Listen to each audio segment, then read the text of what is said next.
This is the regularly scheduled City Council meeting. Today is October 6th. Could we all please rise? As we normally do, we start the meeting with a prayer and a salute to our flag. Dear God, today as this session opens, we pray that your presence will be before us and everyone who serves in the decision-making process of our city. We pray for direction which will lead our city to be strong and unified. May we continue the legacy of our founders. May we be granted this day the wisdom to make decisions which will be for the good of our city. We also pray for your special blessing on all those who are working to transform our city to make it a better place to live and work. Amen. We all please salute the flag. I pledge allegiance to the flag of the United States of America, to the republic for which it stands, one nation, under God, indivisible, with liberty and justice for all.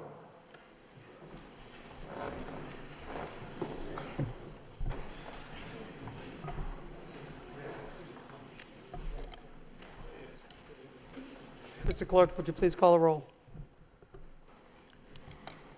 Counsel Belanger. Here.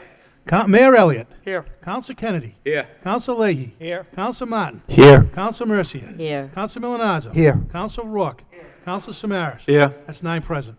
Before we begin the regularly scheduled agenda, the chair would like to recognize Councilor William Martin. Council Martin.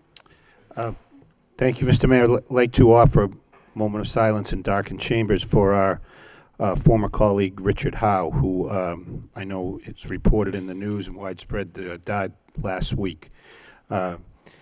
Dick Howe served in this chamber for 40 years, which is sort of a mind-boggling thing to consider. Those of us who've been here the longest have barely reached half of that tenure.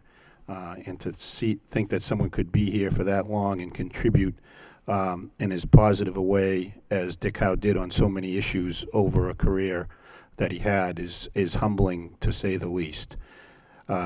He is survived by his wife, Mary, wife of, I think, 57 years. His children, Richard, Peter, Martha, and his grandchildren, I know they were all very special to him, and many of them over the last few days have spoke eloquently at Dick's services about how maybe different a man he was with his family around him than he was with us around him. But he did, he had an interesting and rewarding life and served his city well. He's also survived by his sisters, Carol Collins and Kathy Nevada, who I think any of us served here long enough got to know them very well over the years as well. So Dick will be truly missed. He deserves tremendous credit for the time and years and the issues he was passionate about here in Lowell. He certainly made Lowell a better place for his service, and will be truly missed by his friends, his family, and by his colleagues here. Thank you, Councilor. Anyone else? Councilor Mercier. Thank you, Mr. Mayor. It was a complete honor and a privilege to serve with such a man as Richard Howe. He had a complete dedication to the city at heart. He voted with his conscience. It didn't matter if he was the only person that voted the opposite way. He voted with what he believed in. Very instrumental in transforming this city to a venue with the Songus Arena and the Spinners. He was very dedicated in that respect, having loved sports, no doubt. We're very sorry for the loss of 2 famous Richards that passed away within the week, Richard Donahue and Richard Howe. The city will be lost without them. Very dedicated people, philanthropy with Richard Donahue, and a dedicated public servant for the city of Lowell. My heart goes out to the family of these 2 wonderful gentlemen. The city will be lost without them. So I just wanted to express that opinion. Thank you. Thank you, Councilor. Any further thoughts? Chair would like to recognize Council Martin again. Thank you. I did want to offer additional moments of silence for 2 other very young people who were killed in a horrific car accident since our last meeting last weekend. Tori Valente and Justin Fisher, young people in their early 20s who died in and really was a terrible accident. Tori Valente was a terrific young woman. I've known her since she was a little kid. She was a great friend to my daughter, to my family. She'd travel with our family on vacations and really enjoyed getting to know her. She was smart and sweet and had her whole life ahead of her. It was sort of tragically ended. I did not know Justin Fisher as well, but if Tori was with him, I'm sure he had many terrific qualities. These are young people who are sort of the future. We always hope for the best for the future, and young people like this are generally around to make Lowell better, and unfortunately we will not have the contributions of these two young people in the years to come.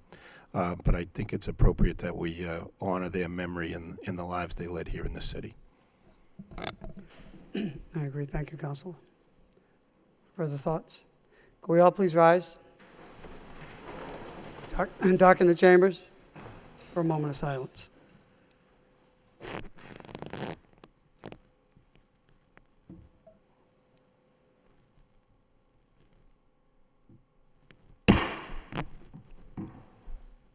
May they all rest in peace.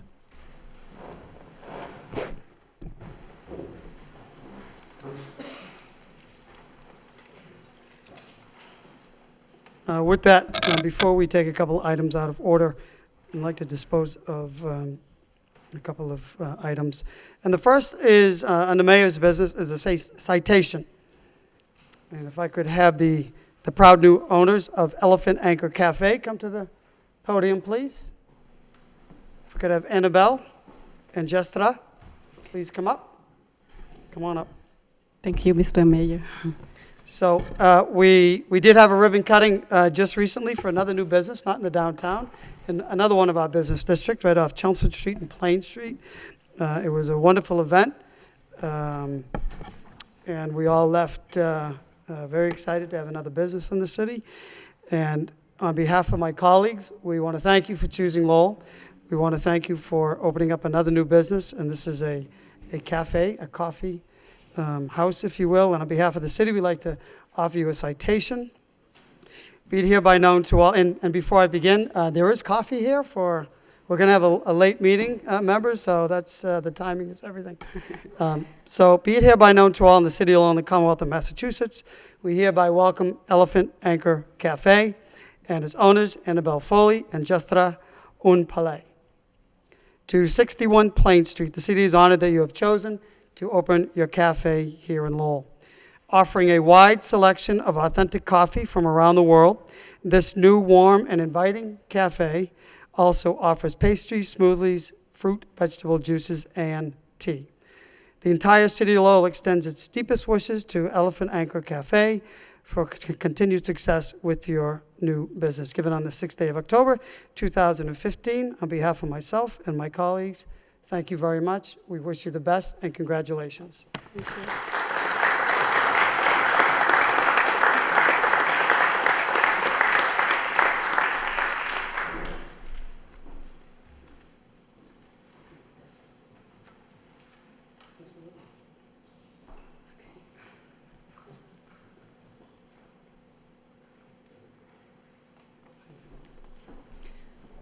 Thank you, Mr. Mayor.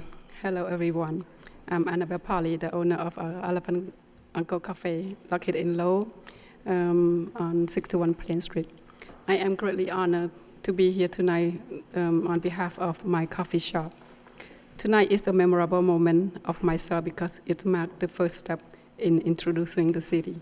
The city built and structured on diversity of the wonder of Cambodia has to offer. The foundation of our cafe was to let everyone know that the Khmer culture is not lost, however, that is continually growing. As you step into the cafe, you gain a sense of warmth and those you are entering a home in Cambodia.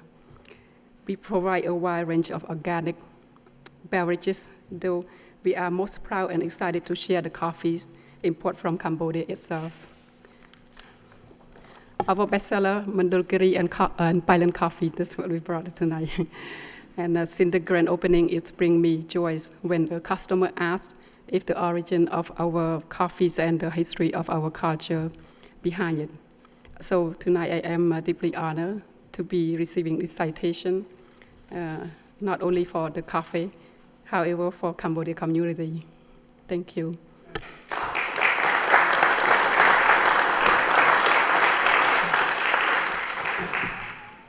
And I think there are some, they have some coupons to hand out. And if you want to know if it works, just look at Councilor Leahy. He's all ready to go tonight after having his coffee. Councilor Mercy and I attended the groundbreaking. We went back to work after, and I hear it's been your most productive day yet, Councilor Mercy. So with that, I think she'll hand something out to the members of the council, but we thank you again, and we wish you the best. So we'll move.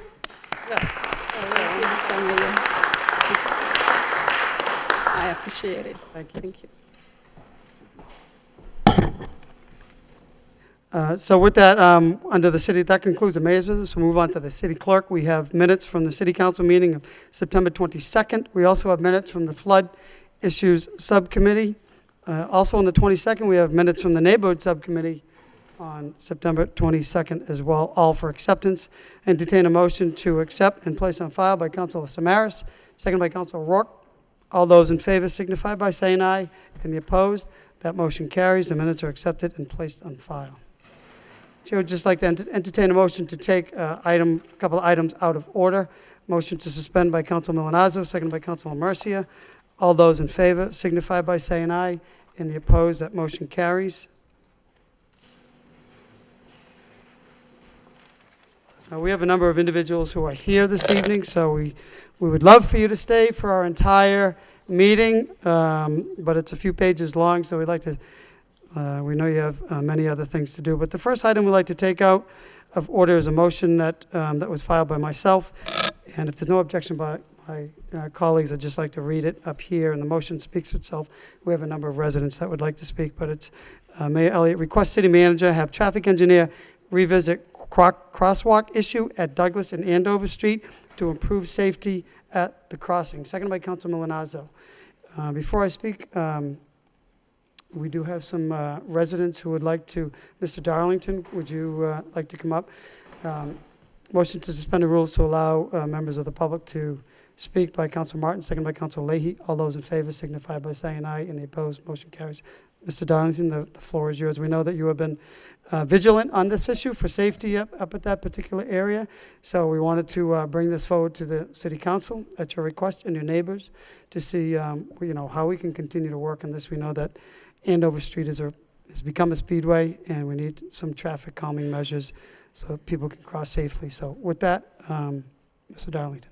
Great. Thank you very much. I live at 43 Plummer Avenue, and again, my name is Scott Darlington, and we have a number of neighbors, residents of the north side of Andover Street.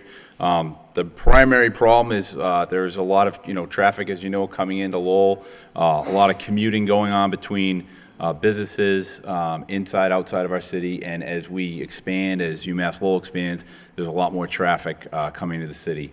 And I've noticed that I have a 7-year-old and a 9-year-old that go to Riley School. We also got a dog this year, so I'm out on the street more now, walking the dog. And it's really gotten out of control out there as far as the speeds. And I know in the past, the Lowell Police Department put out the speed limit control, and that does tend to slow us down, including myself when I'm speeding and I see a speed limit. Oh, geez, I couldn't believe I was going that fast. I got to slow down. And so some of that data, I think, gets exaggerated when that's not there. There's 1.5 miles, basically, where there's no controlled crossing. By control, I mean any type of a stop sign or light.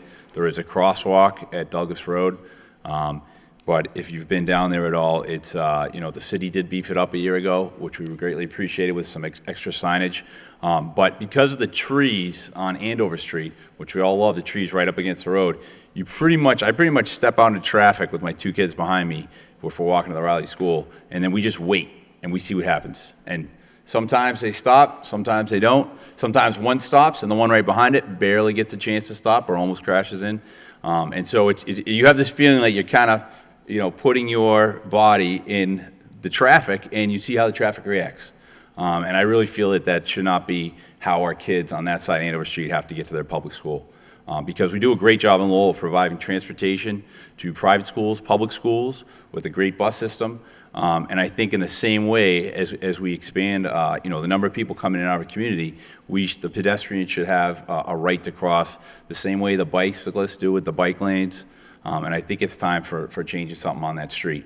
And so the major thing that we just wanted to look at was a video that a neighbor took on Andover Street. So if you look at the video screen, so this is, there is a crossing guard when the Sullivan students go to school, Sullivan Middle School, and when they come home. But again, the culture is such on the street and the speeds increased that, they don't really get the respect that you would expect. And so a resident of Andover Street took this video as his daughter, I think, was coming home from the Sullivan.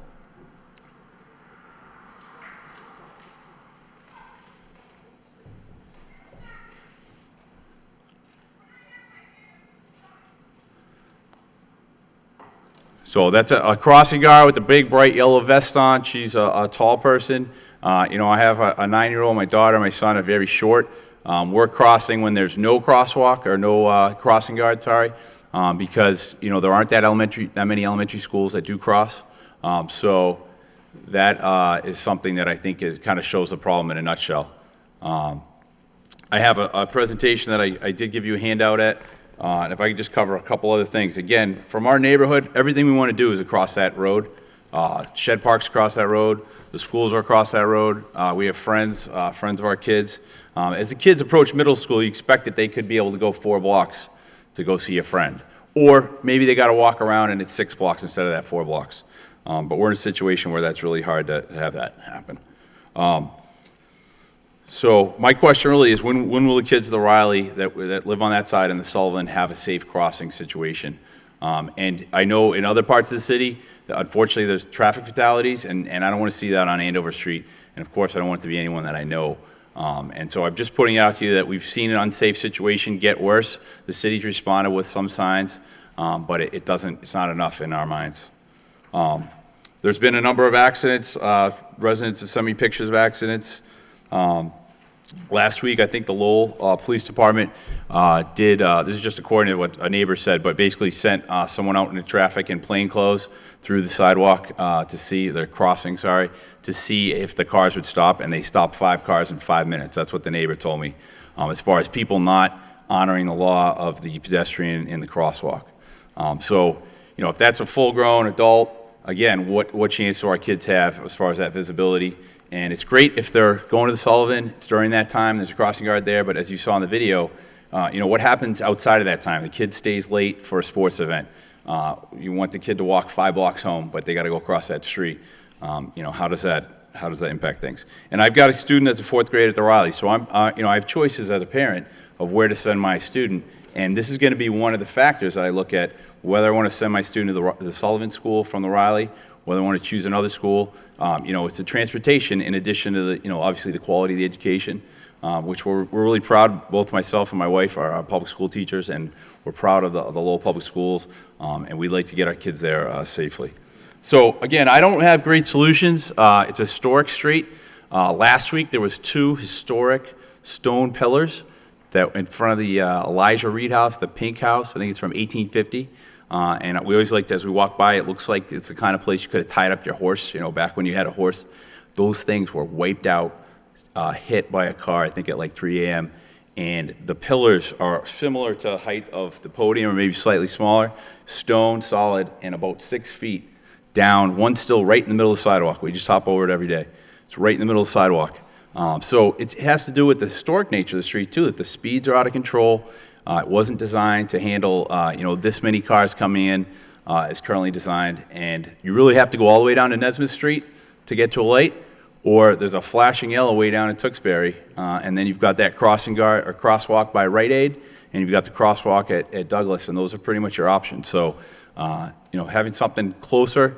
My whole point is that people can disagree what the solution is, but I think most people that are reasonable can agree that the problem needs to get solved. And if you look around the university, they have innovative ways so that the neighbors on Andover Street don't have the old flashing light just sitting there 24/7. They have ways that you come up, you press a button, or the thing senses you. If you get a chance to go to Nashua, downtown Main Street in Nashua, they put in an island with flowers. They have brickwork. They made it look really nice. It adds to the character of downtown Nashua. And so it's something that, as residents, we're getting a little frustrated. I know my neighbors are frustrated that we should have a little bit of a safer crossing there. So that's pretty much, I think, all I have. I think I have other residents that would like to speak. And thank you for your time. Thank you, Mr. Darlington. We appreciate your effort on this as well and being vigilant. Others that would like to speak, please just come on up and state your name and address for the record.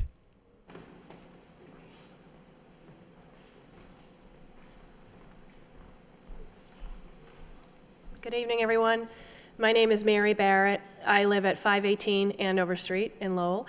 And first, I want to take a minute to thank my neighbor, Scott Darlington. He put a tremendous amount of effort and work into this. And he is someone, as he said, who, along with his wife, made a commitment to live in the city of Lowell and raise his children and send them to public school in Lowell. He and his family are perfect examples of the types of families that we're trying to bring more of into the city of Lowell. As a resident of Andover Street, like all of you who have lived in Lowell for many years, you've seen the volume of traffic increase tremendously. Today, I was coming up from downtown. I passed Corey holding his sign, and I continued along to my house, which out towards Tewksbury is just after Wentworth Ave on the left-hand side. The traffic to come into the city at 3:30 in the afternoon was backed all the way up past Wentworth Ave. Every morning, I can sit on my porch at between 7:30 and 9, have a cup of coffee, and often watch the traffic going into downtown Lowell back up to my house. East Merrimack Street, all the side streets that we all live on, Plummer, Daniels, they've turned into throughways over to East Merrimack for people to go down, to take Stackpole Street, to get to wherever they need to go. It's impossible to take a left out of Andover Street to head towards Tewksbury, to then turn right to go down to Demoulas off of Clark Road. We cannot wait until somebody is killed to address this issue. It's important. I understand that there are a lot of line items in the budget, a lot of things that we need to spend money on, but if we can't make it a priority to give our children, people who have pets, people who are runners, people who ride bicycles, to be able to have some way to safely cross the street that's 1.5 miles long, how can we continue to be proud of the city that we keep trying to promote? So I just ask all of you to take a serious, long, hard look at all the information that we're presenting, and please think about what it would be like if you wanted to have your child try to go to public school, or if you wanted to try to take a left-hand turn to do your grocery shopping in our beautiful city. Thanks so much for your time. Thank you very much. Anyone else like to share some thoughts? No? Okay. Councilor Lee, can you take the chair for a second?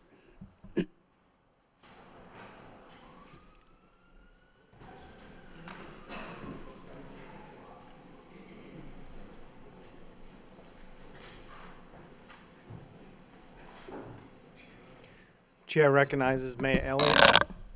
Thank you, Mr. Vice Chair. I'll be brief because I know this has been on the floor more times than we can count. I bet you every member of this council and prior councils have filed similar motions regarding Andover Street. And I think the speakers summed it up well. It's a culture of driving on that thoroughfare speedway, and it's the volume that continues to increase, and that's the problem. We understand, people are coming off the highway and they're trying to get to New Hampshire and Drake-it, and we see it happening on so many bridges. But, this is a neighborhood. It's a street that goes right through the neighborhood, and it's our neighborhood. And anyone that's been up there, you can't get out in Andover Street. I mean, we're talking about children crossing. Try to take your car out. I mean, you got to look for this little window of time and hit the gas to get out. So I think I appreciate, Mr. Manager, you've taken measures to to try to slow traffic down there, provide a safe crossing. I know there used to be a 3-lane road, and we've done some traffic reconfiguring that way. But as more cars come, as more speeds continue, and people just speed on that, and you're not getting a break. And whatever we have to do, I like the island idea. I think that'll create more of a neighborhood and probably change the perception that you're not just getting on this road to zip to 93 or 495. And I think that's sort of the mentality that we're kind of dealing with. People are just cutting through, and those people living in the neighborhood, it's a quality of life issue. So I think we need to, get the state. I know it's a state road. Is that right, Mr. Manager? Right, 133. So they have, some jurisdiction over it, but I think at the end of the day, we need to put some measures in place, and I think a nice island will beautify. And I know it'll be an investment. I know it's going to be a cost that we'll have to go to the state for, but I think long-term solution is something that we need for now and for future generations. So. Thank you, Mr. Vice Chair. And I want to thank the neighbors. I want to thank Mr. Darlington. He's been vigilant. He's trying to be reasonable. We understand you can't put a stop sign there, but maybe we need signalized crossing, for people that want to cross. And I know again it's an expense, so I think we need to put a good plan in place and slowly move towards a long-term and short-term solution. Thank you. Thank you, Mr. Manager. I just made you the manager, Mr. Mayor. Councilor Samaras? Thank you. I think the mayor really summed up a lot of these issues in the sense of this city council and other city councils in the past have tried to deal with this situation. But someone who drives that road every single day, the parents that are here tonight are correct. And I know the city manager knows that they're correct. And sometimes we try to do as much as we can, but I think this is really a case where we have to do more. One thing we've talked about in the past, that 133 goes through many towns. In many of those towns, in certain areas, the speed limit is 25 miles an hour. Still a state road. Why can't it be here on Andover Street? And I think the issue is that, yes, this has been discussed maybe 10 or 15 years before, but there's far more traffic going down that road today than there was in the past. And the mayor was correct. When you come out onto Andover Street and you look up the street, I think if you see a car 500 to 600, 700 yards away, you say, well, I can make it out. I can go onto the road safely. You go out on the road and you find that car's right up in your back there, and you're saying, what just happened? They're driving too fast. So I think the chief in the past has put the radar machine up there. We've done a lot of things. I still would like to see the yellow lanes redone, but also in the middle lane, the arrows put back to direct people to these, take the side roads. I think that would help slow people from going into the middle as a passing lane. That's what I've begun to see at this point. They use it as a passing lane. Or to get, if you come to a stop, to get around you faster than they normally would. I think the parents are correct. This is an accident waiting to happen, and we don't want to see some young child's life taken away, and we all of a sudden feel very sorry as to what has happened. I think it's time to be as creative as possible, but I think we really have to address it. Mr. Manager, I know we have a tight budget. I know we have those type of things, and I know an honest effort has been made to deal with that, but I'd like to see, one, the traffic applied to the state to slow the traffic down to 25 miles an hour. That will make a lot of the people who are actually transients, the way I see it. They're just using Andover Street to get somewhere else. They're not using Andover Street to go to their home. And then the next aspect, as the mayor spoke to, whether we use an island or lights or what has to take place, but I think we have to do more. Thank you. Councilor Milinazzo? Thank you, Mr. Vice Chair. I certainly appreciate this issue being brought back before this council. And I actually live on the north side of Andover Street, and I have two grandsons that live on the south side of Andover Street. So I know what it's like for them to cross. And they walk down to the Douglas Road crosswalk, and they don't feel safe.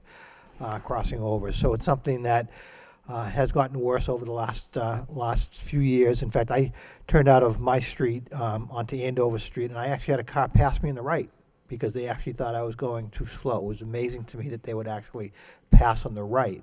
So again, it's an issue that really needs to be addressed, and I would recommend that it be referred to the mayor's office, but also to the transportation subcommittee, so that we can get together with the planning and development office and maybe the state delegation, if the city manager is so inclined to actually, since this is the state road, to try to come up with a solution so that we can actually address this before someone does get killed. So I would like to refer this back to the city manager, but also the transportation subcommittee.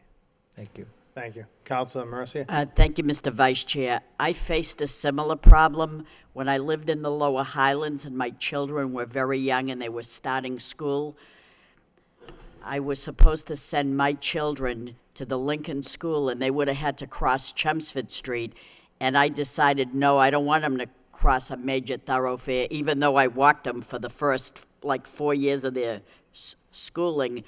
But I wanted them to go to the Malloy School, and they wouldn't have to be subjected to cross a main thoroughfare.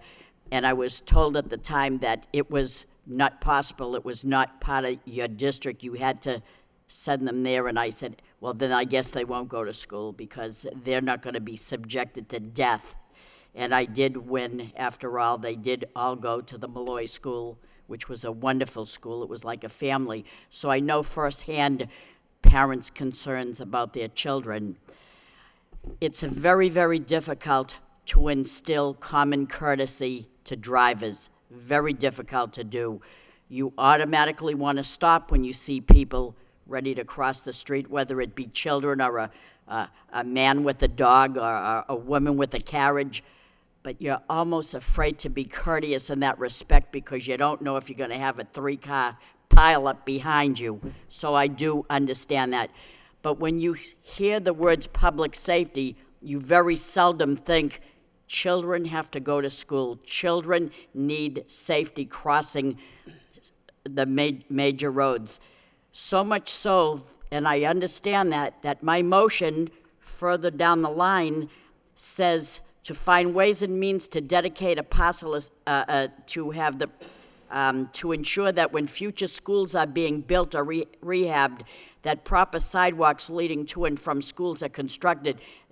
That isn't an ordinance. That should be part of an ordinance in the future. I know we can't do anything now, but there is a school in the city that's going to be built, and there's some sidewalks around that are non-existent. And I don't think it's their responsibility, although, because there's nothing in, well, I don't want to get into that motion, but I can sympathize with the people that came forward. We did what we could. I know Councilor Leahy did bring up many times the safety issue, but I know something still has to be done.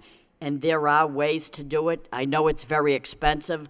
Wouldn't it be nice if we had the money to let people cross the street and the lights would flash in the ground? Wouldn't it be nice if we had a school zone flasher to alert people? But people don't pay attention to signs. It's hard to understand, but they don't. But I know that this should go to the Transportation Subcommittee. This is warranted to bring further study to this particular issue. Whether we put something in the middle of that street, similar to what I did for the seniors down on the Broadway Street, to calming effect, to put around, I don't know, plant or a crosswalk within the street to slow the traffic down. We have to do something. It's very, very important. Maybe we could dedicate a section every 6 months or a year or whatever, and maybe that's where we should start. But we should do something to have people satisfied that they have an ease to their pain and of worry. Thank you. Councilor Kennedy? Thank you, Mr. Chairman. You know, I think the mayor is correct when he said a little earlier that this is an issue that's been kicking around for a long time, and it certainly has. And I think that what we've tried to do in the past is we've tried to come up with solutions that would be the least invasive. But I think really when you look at it, The bottom line is, and what we really need to do is put a traffic light in there so that people can cross that way. The flowers and an island sounds good, but it seems to me that if you have people hitting pillars on the side of the road, you're gonna have people hitting the island and the flowers as well. And you wouldn't want that to end up causing somebody's death either. So I think that, maybe the prudent thing to do would be to look at the different designs for traffic lights, and see if we can't get something. And I think that it's important that we probably deal with or include the people that would live in the vicinity of the traffic light so that they're involved in the decision-making. But there are a lot of children that live on that side of Andover Street, and the traffic has just gotten completely out of control. And it used to be that you could take one of those side streets, Rivercliff or whatever, and take East Merrimack Street and escape all of the traffic congestion down at Kittredge Road. However, I did that tonight, and I was backed up on East Merrimack Street. So what that tells me it's getting worse. It's not going to get better. So anyways, I think that I'd be interested in hearing from the manager on this, but I think that the best solution is going to end up being a traffic light at that intersection. Thank you. Thank you. Councilor Belanger? Thank you, Mr. Vice Mayor. To echo Councilor Kennedy's comments, this issue comes up every year, if not every other year. And it's going to continue to come up until something is done. And that includes myself. I brought this up a year ago, a little over a year ago, and nothing happened. And it's been brought up many times prior to that. And these residents are going to come back and continue to come back till something is done, and rightfully so. The traffic the numbers have increased dramatically. It is a big cut-through for Dracut, New Hampshire. They have no highway access, so they use Lowell as their highway access with, I'm sorry, not too much regard for our citizens in some cases. So something needs to get done. And what I would recommend is enhancing the crosswalk on the top of Douglas Road. I would call that the medium ground from Burnham Road to Nesmith Street. That's the middle ground, if you will, and that needs to be enhanced and safe. So that's what I think we should concentrate on with the manager and the state delegation. What can we qualify for that crosswalk enhancements, overhead lighting, lighted crosswalk? Something needs to get done. But in the interim, I don't want to sit here and do nothing either. Maybe perhaps more traffic enforcement, a police cruiser with the reader boards. Your mile an hour is such and such, your speed is that helps. We can do that. We have those in-house. That's an immediate solution. And Mr. Vice Mayor, through you to the manager, now who would be responsible for cutting trees that up? Because I just ran into this on Rogers Street. The residents at Rogers Hall are elderly, and the trees were literally blocking the same as the abutter brought up, the signage. So, Mr. Manager, can we send crews out there to maybe do a little pruning and make these signs more visible? Is that our responsibility? Because the signage is there, but if drivers can't see it, it's not doing much good. Mr. Manager? First of all, although it's a state road, we have jurisdiction over the road with everything except the speed limit. So we can do traffic calming solutions. We have been trying traffic calming solutions. As a matter of fact, last week, the police department did a traffic crosswalk decoy operation, and we caught 20 violators in just a very short period of time. We will continue to do those traffic calming devices. What I plan to do, I've already scheduled a meeting to increase speed enforcement and other traffic calming. And then on the long term, we will come up with a plan that probably will be addressed in a future capital budget for the more. And as far as trees, yes, our DPW, that will be part of the plan to see what we can do relative to the trees on Andover Street. Thank you, Mr. Manager. I think pruning the trees would be, again, is a short-term solution. A little more enforcement is a good short-term solution until we can perhaps seek funding to enhance that crosswalk, because it's dangerous and traffic's not, it's going to continue to increase, unfortunately. So something needs to get done. These residents deserve it, and they're going to continue to come back. I'll say it again, and I don't blame them. So I think we have a short-term and perhaps a long-term solution here, and I would like to second, I believe Council Milonazo made a motion to refer this to the Traffic Subcommittee, and I'll second that motion as well, Mr. Vice Mayor. Thank you very much. Mayor Elliott. Yeah, I think that's a good amendment because the manager's doing what he can. I like that operation. I think that's a good message to send out to people that they can't speed on that road. And I remember as well, I remember Council Mercia filing a motion about speeding throughout the city, and I think you and I spoke about it, Mr. Manager. It's not just Andover Street, it's Chelmsford Street, it's Varnum Ave. There's just a lot more volume, and as a result of that, I think it's important to take a look at this. And I do agree with Councilor Mercia. You know, when you were going down Broadway Street, right across from the senior center, you got through the light and you were going on to the next, to your location. With that island, privately donated, that makes a difference. I think it gives some security to those people crossing, that they'll get through one half and then they get to that middle and then they can slowly cross. And I think that's a very good idea. And,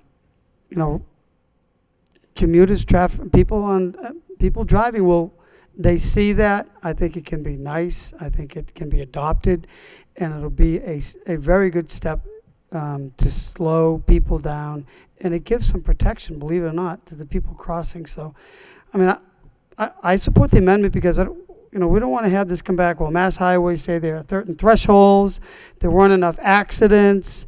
That's a state road, and you can't put down, you can't put up lights or blinking lights. I know there are regulations. I'm sure, they're looking big picture, but we're looking at the neighborhood and the residents. So I appreciate the motion, and I support it, sending it back to you. And we know that you come back with something that will effectuate not only this neighborhood, but then let's start looking at other neighborhoods, because this problem is not going to go away until there's some access to Drake and New Hampshire, and we know that that's not in the near future. So thank you again. Okay, thank you. Would you mind? I just want to speak.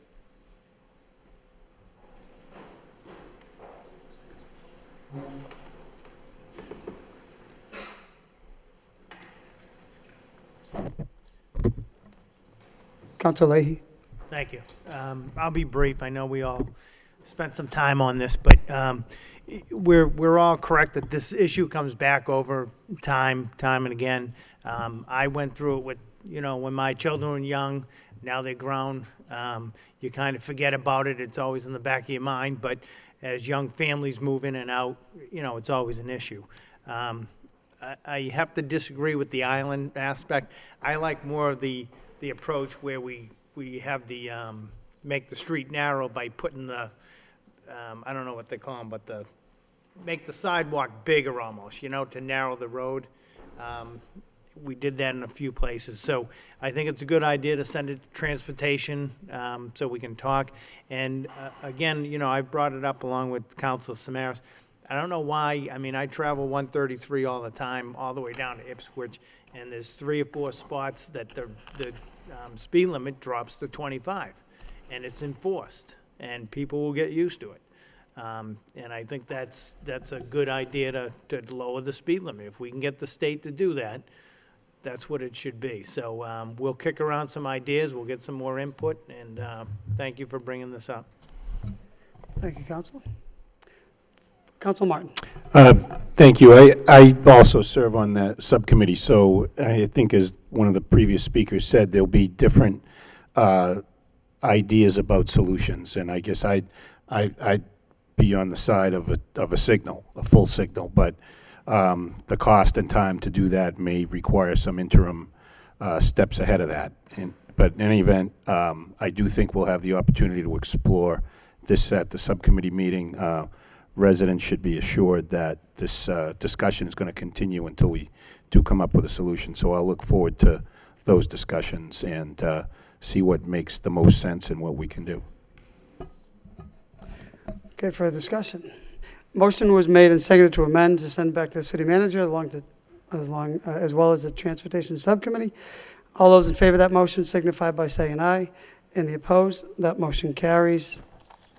It's back to you, Mr. Manager. I know we want to take another item out of order, but we have some, we have general public hearings, one general public hearing that we need to process before we go back to the regularly scheduled agenda, and that is a general public hearing. It's an ordinance amending zoning for 21 West Adams Street to extend the TMF zone. So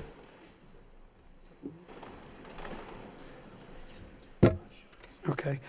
So Commonwealth, Massachusetts, City of Lowell, and City Council is an ordinance amending the code of the City of Lowell, Massachusetts with respect to Chapter 290, thereof entitled Zoning, by extending existing TMF zoning district to include 21 West Adams Street in Lowell.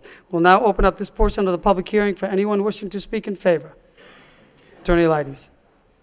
Good evening, Mayor Elliott, councilors, city manager, and crew. Thank you for the opportunity. I'm here again this evening because a while ago we filed this application or petition to change the zoning in this particular location. I think you've all become familiar with the property, which is one block up essentially from Broadway, in a very important area of the city, but also a very different area of the city. On one side of the street, it's completely residential, and on the other side of the street, it's industrial. My client would like to put residences in there, but right now it appears that we're limited to 7. It's a big old building. There's very little that can be done with it, and in its current state. Tearing it down and trying to build a new apartment building with the limited numbers probably isn't economically feasible based on the numbers that he's getting. We're hoping that we can find another way of doing something with this, perhaps down the street, I don't know, down the time, something could be done with the zoning. You know, we have a lot of old buildings in the city, and we have a special section just for older buildings, historical buildings that aren't easy to convert, churches and things like that. But this building wouldn't qualify for that.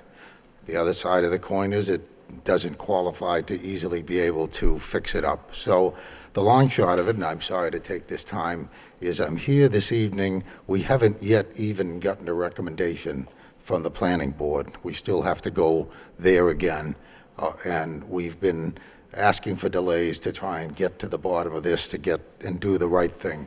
My client wants to do the right thing for this property, so we need some more time, and I would ask with this august body's permission, and I don't think there's anyone here. Obviously, you will find out, Mr. Mayor.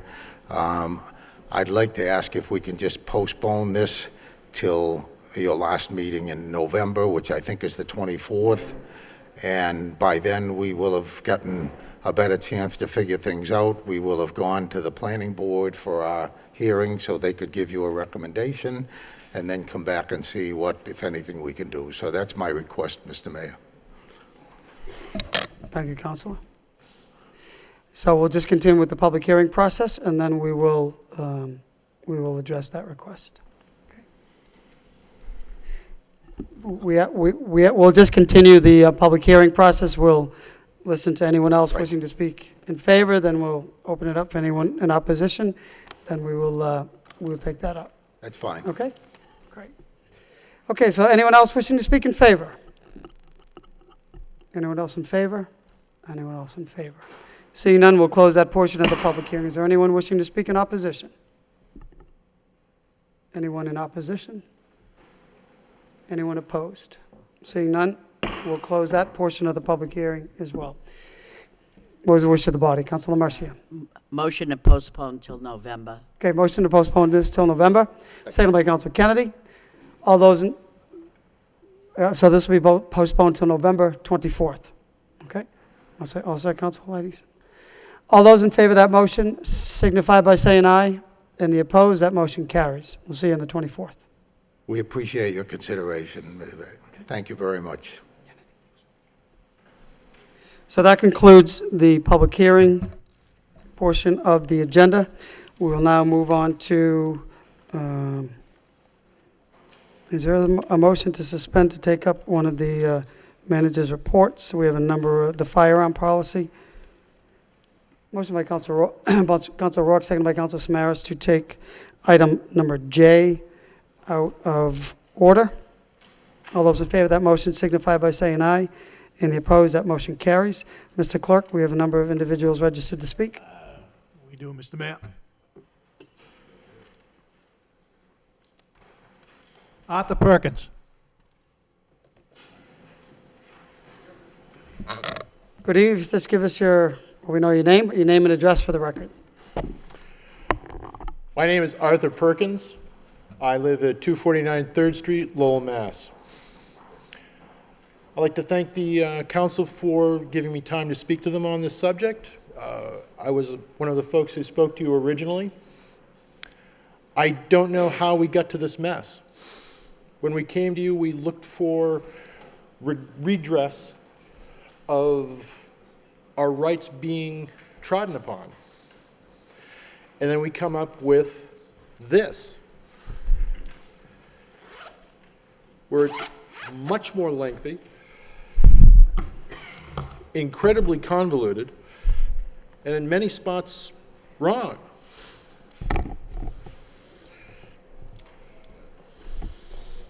Thank you.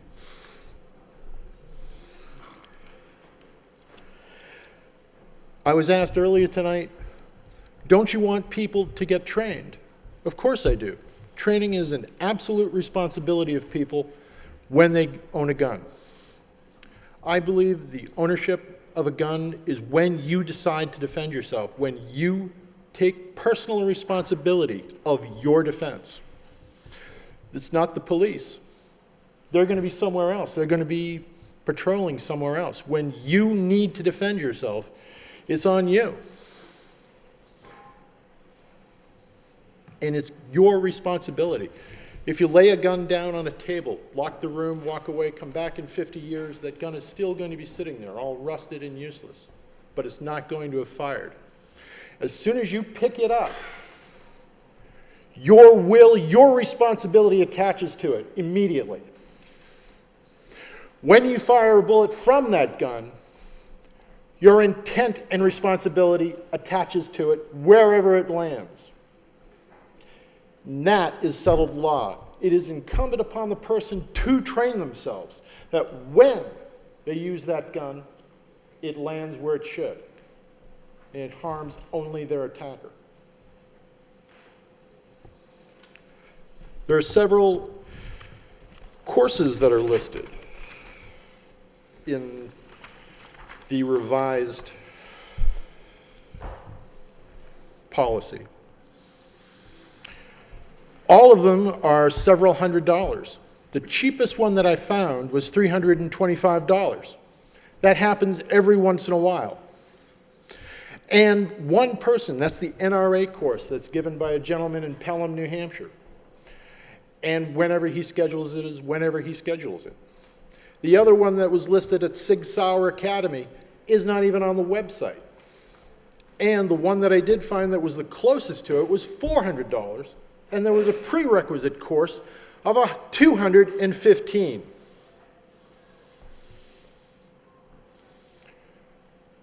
I do not understand how this is better. In discussing this with someone else today, they said at least we don't have to take a beating to get a license. I don't see that as an improvement. I think the way to sum this all up, in the beginning of this, it lists constitutional guidelines as one of the items they were following. I don't remember the Constitution being guidelines. I remember it as the Bill of Rights, not the Bill of Guidelines. And in order to have these rights, we came to have the rights restored, not impinged more. The chief has said in other meetings that he does not believe people should own guns. Period. This is his step towards keeping people from owning guns. Honest people from owning guns. Criminals don't have to take these courses.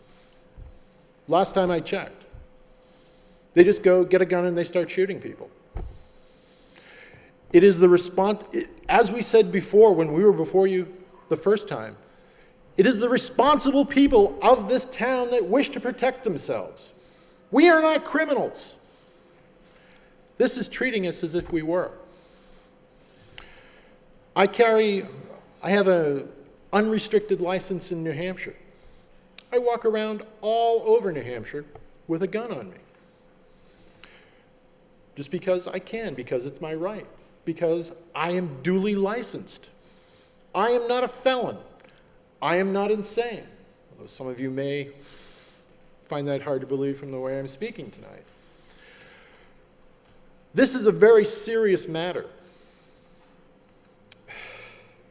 I wish it had turned out differently, but I do not feel that what I'm saying will fall upon anyone's ears that would respond, that would believe me, that would feel that it is necessary to correct this.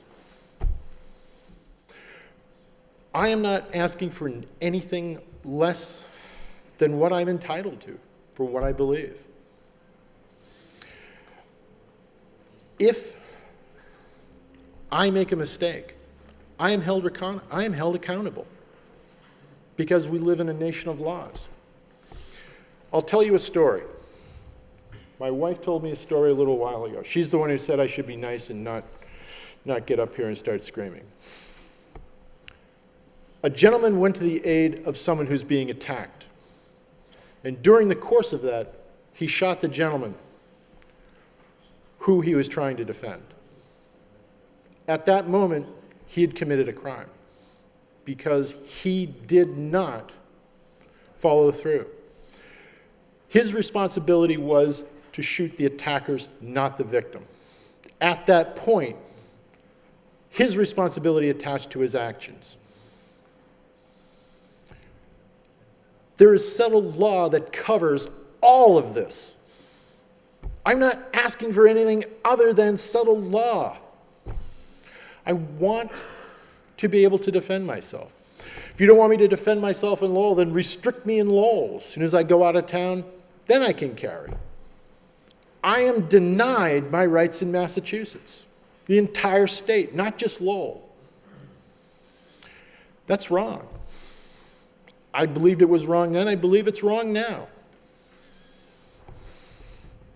I want to thank the council for its time and apologize for any hard feelings. Have a good night.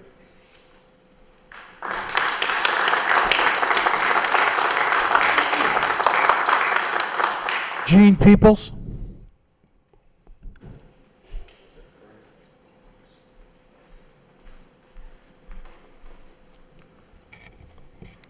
My name is Jean Peoples of Burgess Street, Lowell, Mass. I have read the letter dated September 30th from the Superintendent of Police to the City Manager regarding the new policies for issuance of licenses to carry firearms. The letter states, the LPD and the City of Lowell Law Department conducted extensive research and had several discussions with other licensing authorities throughout the Commonwealth. What I would like to know, which licensing authorities were contacted, and why aren't the policies proposed by the City of Lowell on par with all of our surrounding towns? I possess a license to carry a firearms, which is restricted. Even though I don't have a criminal record, even though I'm a college graduate, I'm a Lowell resident, a homeowner, I'm drug-free, and I don't consume alcohol. And I have met safety and training requirements. Furthermore, I am a law-abiding citizen of Lowell. I own rental property in Lowell and carry large sums of cash to the bank, which are from rental receipts. In the light of gun violence and gang activities right near my very home, such as the drive-by killings of the Colon brothers and a home invasion in which our neighbor was shot and killed, a shooting during broad daylight at the Lincoln School, 2 unsolved murders next to where I bank, numerous armed robberies on the streets, which I travel to the bank, and the convenience store just robbed by people with a handgun and a machine gun. I can't even keep up with all the drive-by shootings and shots fired right in my neighborhood. To top it off, the superintendent wants to further empower the thugs and disarm the good guys and the law-abiding citizens of Lowell. No matter how many restrictions the superintendent imposes on the issuance of licenses to carry a firearm, it will not deter a single gang member or a thug or a desperate addict. It will just further empower them and leave us defenseless and unable to protect ourselves and our loved ones. The City Council should know there have been 241 high-profile national shootings in the last 6 months in this country. Just think, if one good person were present with a concealed firearm permit, many lives may have been saved. Now, I think my husband and I, who have worked hard for this community and its charities for over 60 years combined, have had enough. Now I have to jump through hoops to renew my license to carry in Lowell, even though I passed a firearm safety course, which took weeks to complete, and I passed the Massachusetts firearm safety test. I also passed a background check and a lengthy application process and interview with the Lowell Police Department. I've also had my fingerprints taken. Enough already. The additional policies are redundant. My Hunter Education Program card, issued by the Commonwealth of Massachusetts, states, the above-named Gene Peoples has successfully completed the course in the safe handling of firearms approved by this division.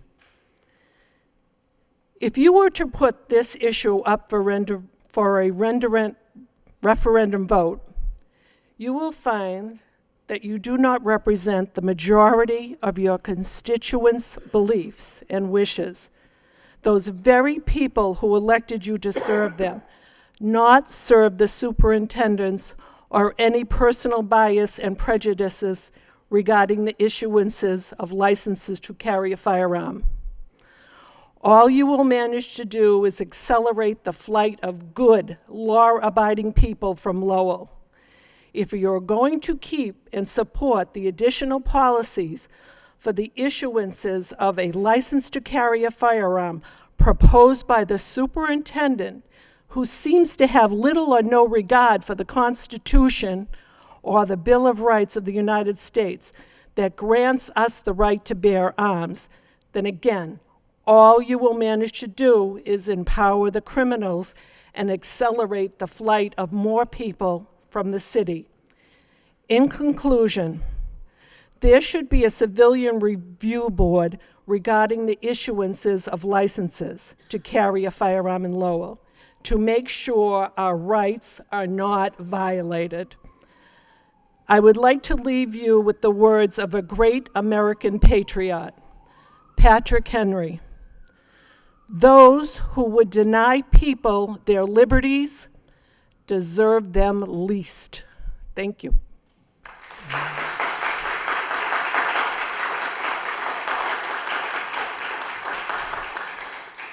Thank you, Mr. Clark. Daniel Gannon.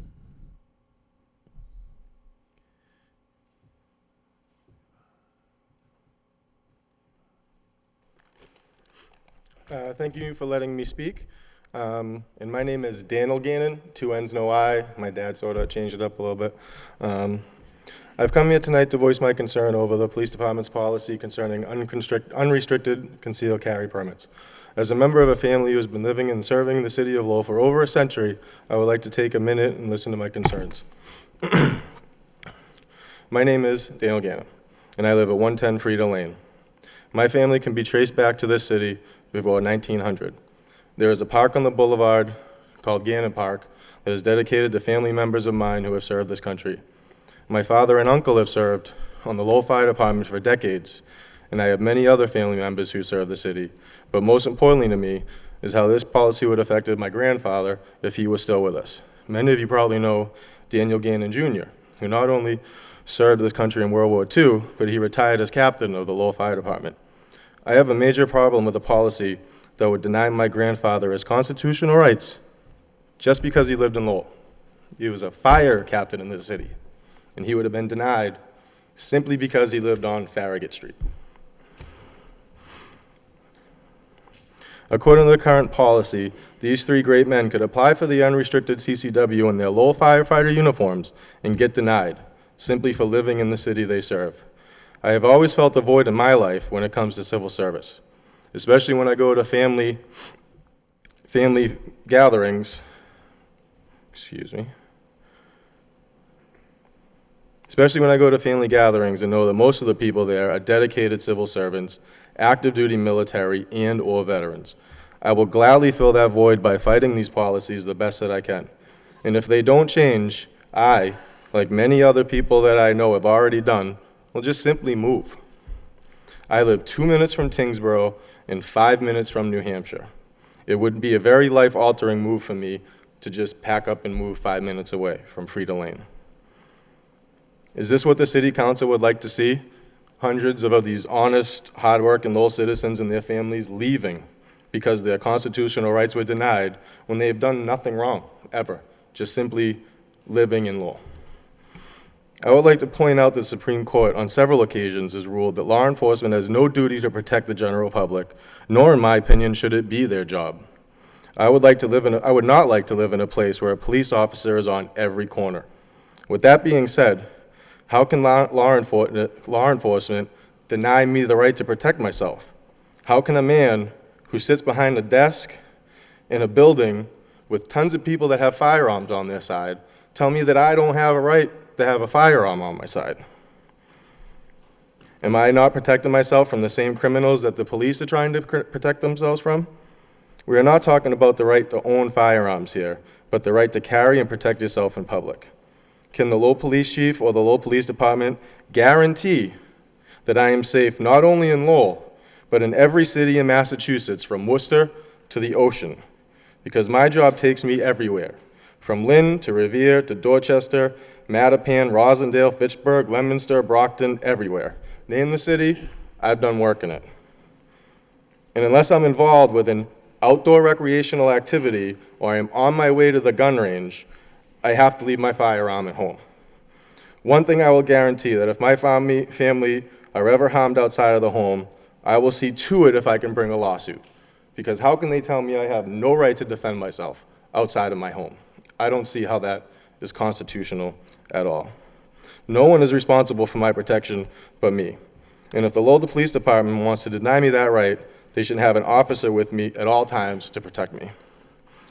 Not only do these policies violate our rights, they also put the rights out of reach of the people who may not have the money to spend on all of these requirements, as someone else has already pointed out. A basic safety class is between $100 and $150 when you can find them. Sometimes they're once a month, once every other month, if you're lucky.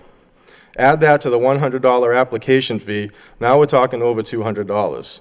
And if these new policies require more training, we could be talking $500, $600, $700 for a single person to obtain their constitutionally granted rights. Never mind a family, and you can double, maybe even triple those costs for a household to get all the licenses, the testing they need.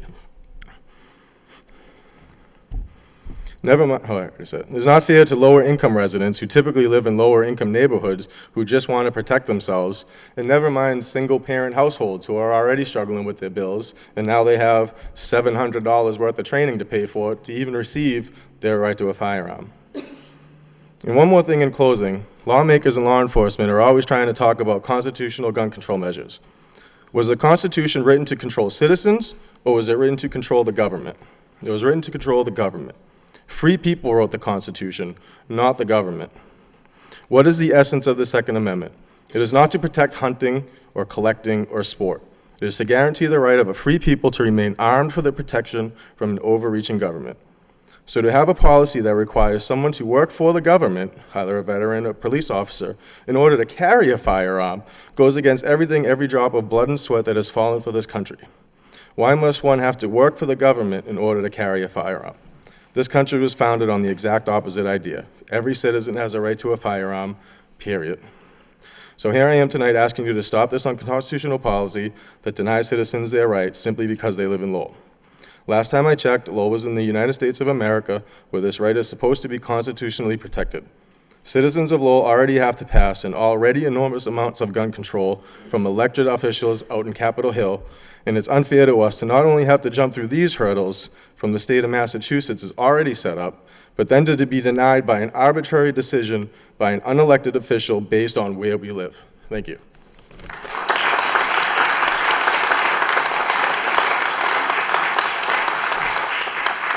Sean Clark.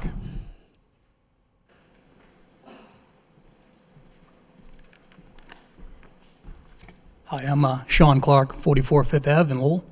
Thank you, esteemed members of the City Council.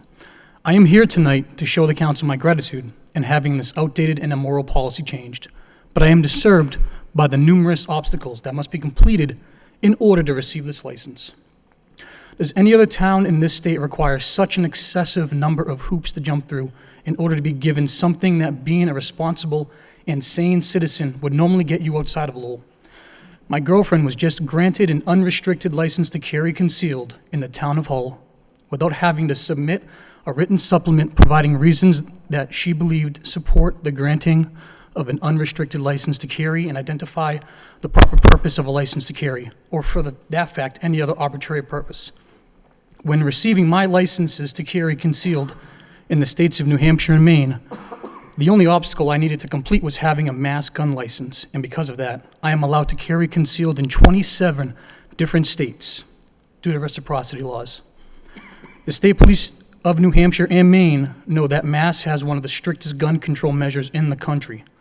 If going to a mandatory state police sanctioned training course where live firing occurs before completing the 13-step process from filling out the application to getting the license in the mail is good enough for them, why isn't it good enough for you? The new policy also says we need signed letters of recommendation that show the applicant's good character and emotional stability. What better recommendations could I get than to have the Mass Department of Mental Health, Mass State Police Identification Section, local and state criminal background checks, the Department of Criminal Justice Information Services, and finally the National Instant Criminal Background Check System tell you that I'm not a threat to public safety. How is that your judgment is better than theirs? Since April 8th of this year, there have been more than, I swear to God, 2,000 reported crimes in the city, ranging from simple assault and drugs to armed burglary and murder. If these numbers are a testament to your judgment, then I feel bad for the city of Lowell. I really do. It just seems to me, and I'm sure that to the rest of us here, that these new procedures are nothing more than us paying for the privilege of a license to carry instead of the right to do so. Submit a written supplement providing reasons that I believe support the granting of an unrestricted license to carry and identify the proper purpose of a license to carry. Let me tell you now why every citizen of Lowell with a license to carry should get their restrictions taken off immediately and without question. It's because you and your department have no constitutional duty to protect me or anyone in this room for that matter. Ever since the Supreme Court ruling in 2005, the motto to serve and protect has become obsolete. Even if you still had to serve and protect, the average response time for an officer to arrive is over 3 minutes, while the average interaction time with the criminal is 90 seconds. Even more shocking, the Tuller drill teaches you that the average time it takes a criminal to move 21 feet with a knife or in a threatening manner is only 1.5 seconds. The only reason the police need for granting anyone a firearm license is for it to be used in accordance to all state and federal laws, and this includes self-defense. We don't need any more obstacles. We need freedom. Freedom to protect oneself and one's family. Thank you, Council.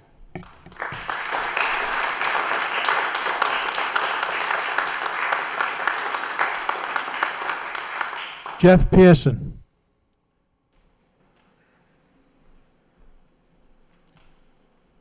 Good evening. My name is Jeff Pearson. I live at 3 Washington Parkway in Lowell. Back earlier this year, I stood here and explained the treatment I received from the licensing officer.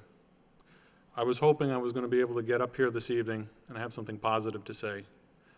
What I have since learned is not a solution. It is a backhanded solution. We have been given more obstacles, more costs to obtain what we have constitutionally earned, what we have proven through background checks committed by the state police, fingerprinting, classes we have already taken.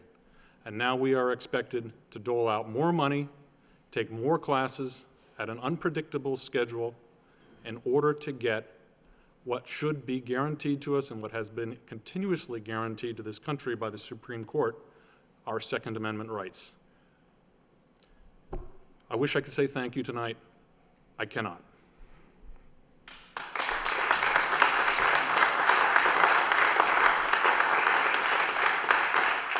Randy Breton.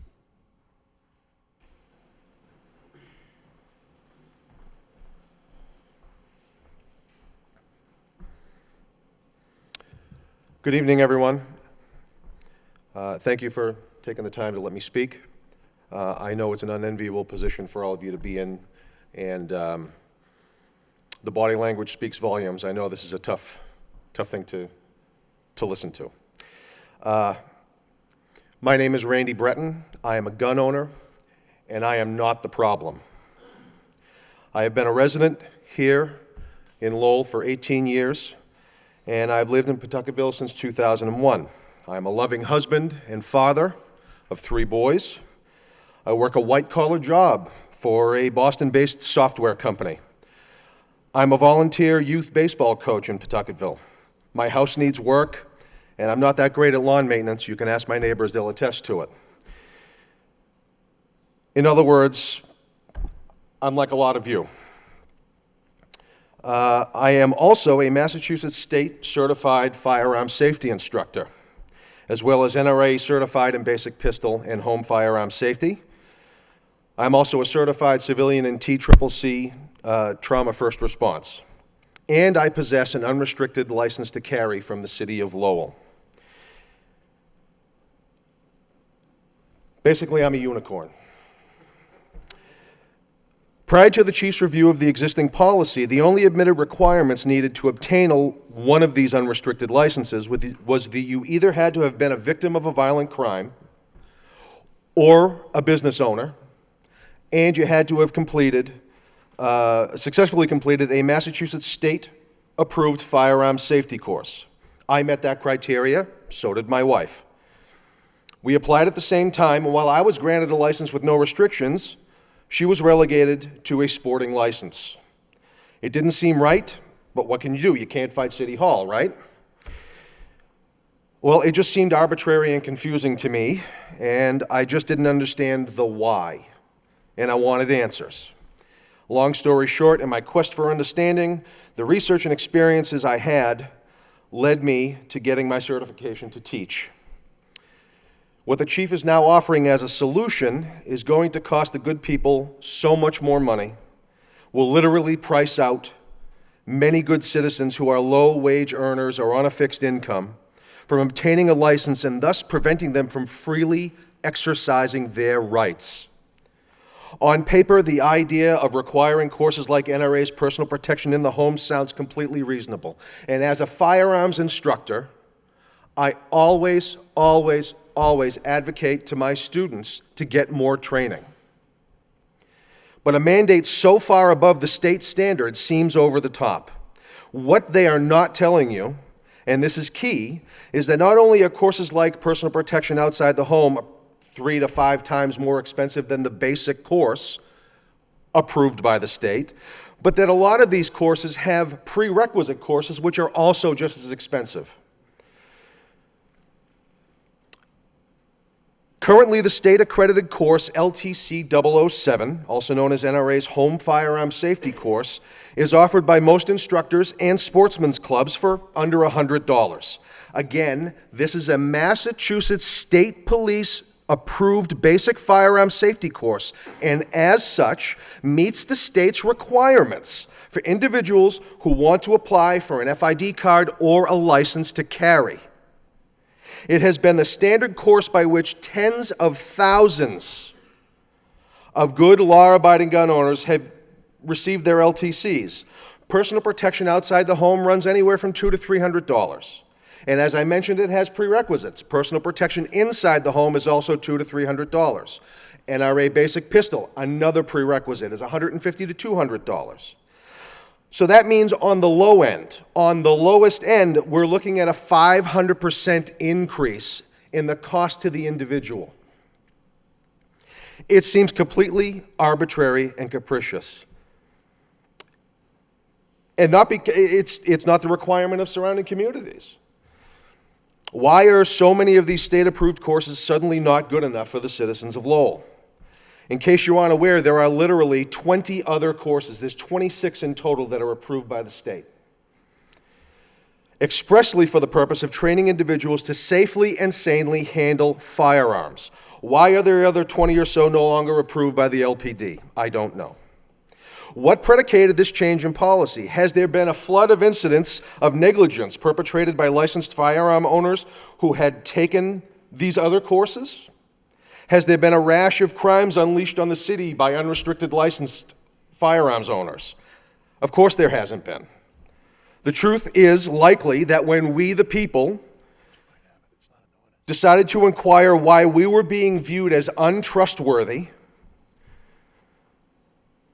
and only wanted fair and equal treatment like our brothers and sisters from surrounding communities, the powers who have the control over our rights, wanted to send us a message that we reluctantly will allow you to exercise your rights, but at a great personal cost. Interestingly, there's no guarantee that a person who completes any of these courses, mandated by the city now, are going to be any more safe or any more responsible than anyone else, just that they've paid more to take that course. Forcing citizens to pay exorbitant costs to practice a right is flat out wrong and flat out unjust. As I mentioned, I am a firearms instructor licensed by the state, certified by the state, and I have been since April of 2013. I do it because I want to help people learn to be more self-reliant and to help demystify and help make firearms less scary for people. I've taught approximately 60 students. I don't do it to earn revenue. I do it as an outreach. Of those 60 students, almost all of them have been women. And when I run a class, I always ask my students, why are you here? Why are you taking the class? Overwhelmingly, the theme is always the same, and it is 100% factually accurate and irrefutable. We live in dangerous times, and the police cannot be everywhere. I'm happy to report that none of my students have been accused of, convicted of, or have committed a crime using a gun. Either I am one of the state's greatest firearms instructors, or the perception that no good can come from a law-abiding citizen carrying a firearm for protection is nothing more than a manipulative play on the fears of the unknowing public. I urge the council to think long and hard about letting this new policy stand. It's trying to address a public safety issue that simply does not exist as it's being framed. And it makes exercising one's rights financially prohibitive to many. One more thing I'd like to say to our law enforcement representatives here tonight. Anyone who is willing to go through the scrutiny, the cost, the time, to legally obtain a firearm license is not who you need to be worried about. We are not the problem. And to be completely clear in light of recent events, nobody sheds more tears and is more empathetic to what victims and their families of gun crimes go through. It is the exact reason why we carry, why we train. We cannot abide the suffering of the innocents. I know I don't speak for all gun owners, but I will speak for me. If, God forbid, I should find myself in an active shooter situation, I can't guarantee that I would get home to my family, because I am willing to defend yours. My name is Randy Breton. I am a gun owner, and I am not the problem.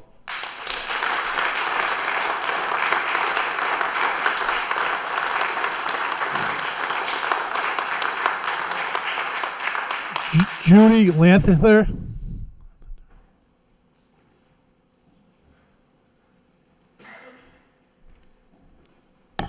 Good evening. My name is Judith Lanthier, and I live at 249 3rd Street in Lowell, Massachusetts. Yes, Arthur Perkins is my husband. I've lived in the city of Lowell for my entire life.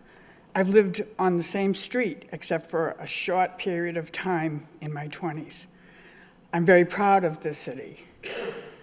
I work for the city in a couple of different nonprofits that have beautified the city greatly. I am a licensed gun owner, unrestricted, in Lowell. People voice concerns about gun crimes. I'm not a criminal, but there are criminals out there who have guns, can get guns. Anybody can get a gun. You don't have to have a license. You can walk out on the street and get a firearm. Criminals carry guns, I carry a firearm.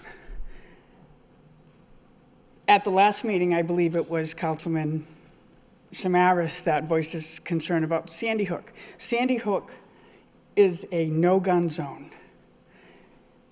The individual who did that killed his own mother to get her guns that he broke into her safe.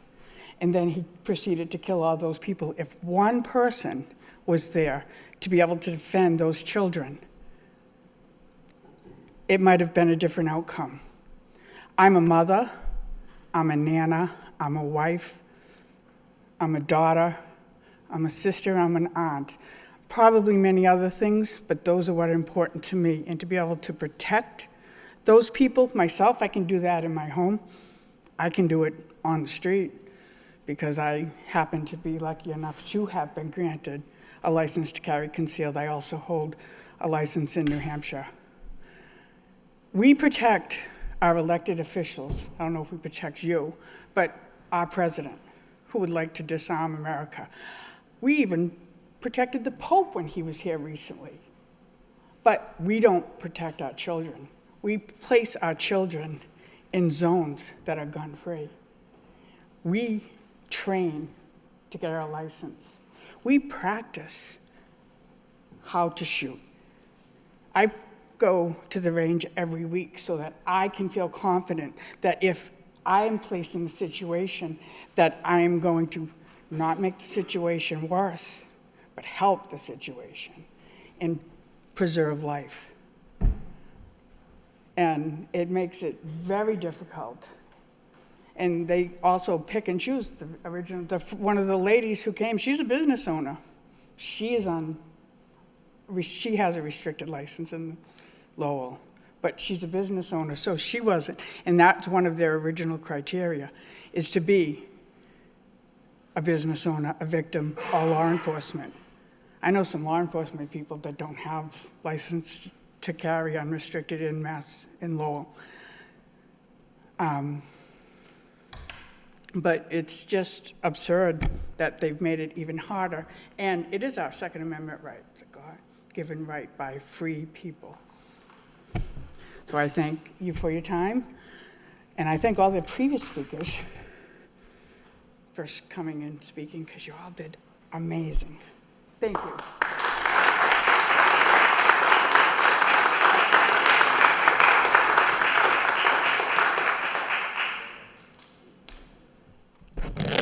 Thank you. That concludes our registered speakers.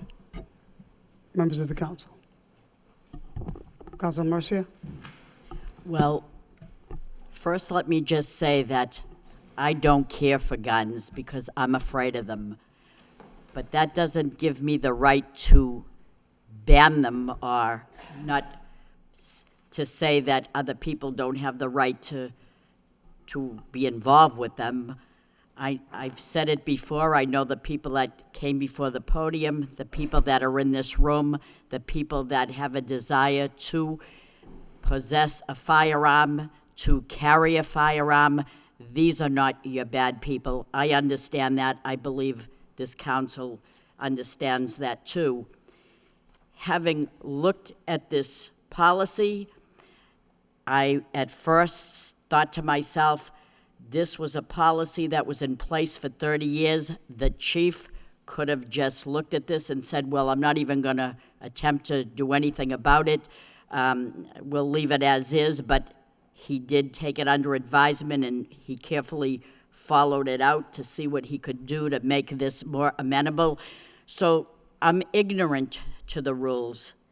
I don't know if it's good. I know that an attempt to revise it and make it a little bit much better, it doesn't seem that it did that. And on the surface here and the other side, personally, I wouldn't accept this. I'm not knowledgeable about guns. I listen to those that are, and having heard what they said, I could not support this. I personally feel that when a person comes up to this podium and says, I feel that it isn't correct, it seems that it's got more hoops and more money involved, and someone asked me earlier,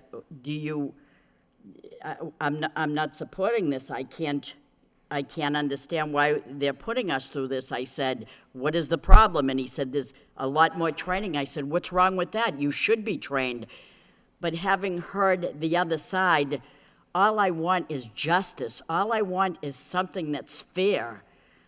I don't really believe that this is fair.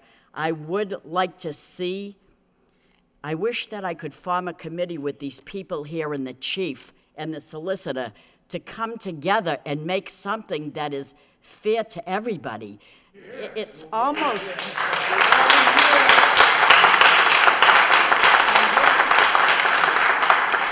And if it means that we select one person to sit down with the chief in his office, I'm very impressed by the speaker, Rainey Brenner. He was tremendous, a teacher himself in this firearm teachings of what to do. I thought that this was good on the surface. I didn't realize that you had to go through so many hoops. I'm ignorant to that. I'm not a professional when it comes to this.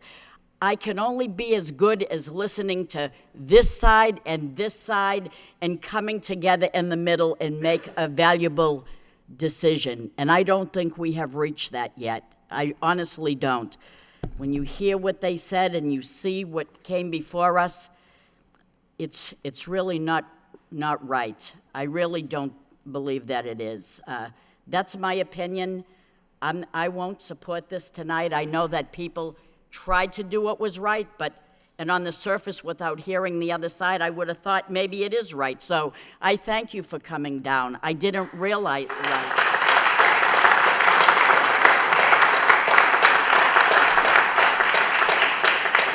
That's as fair as I can be, Mr. Mayor.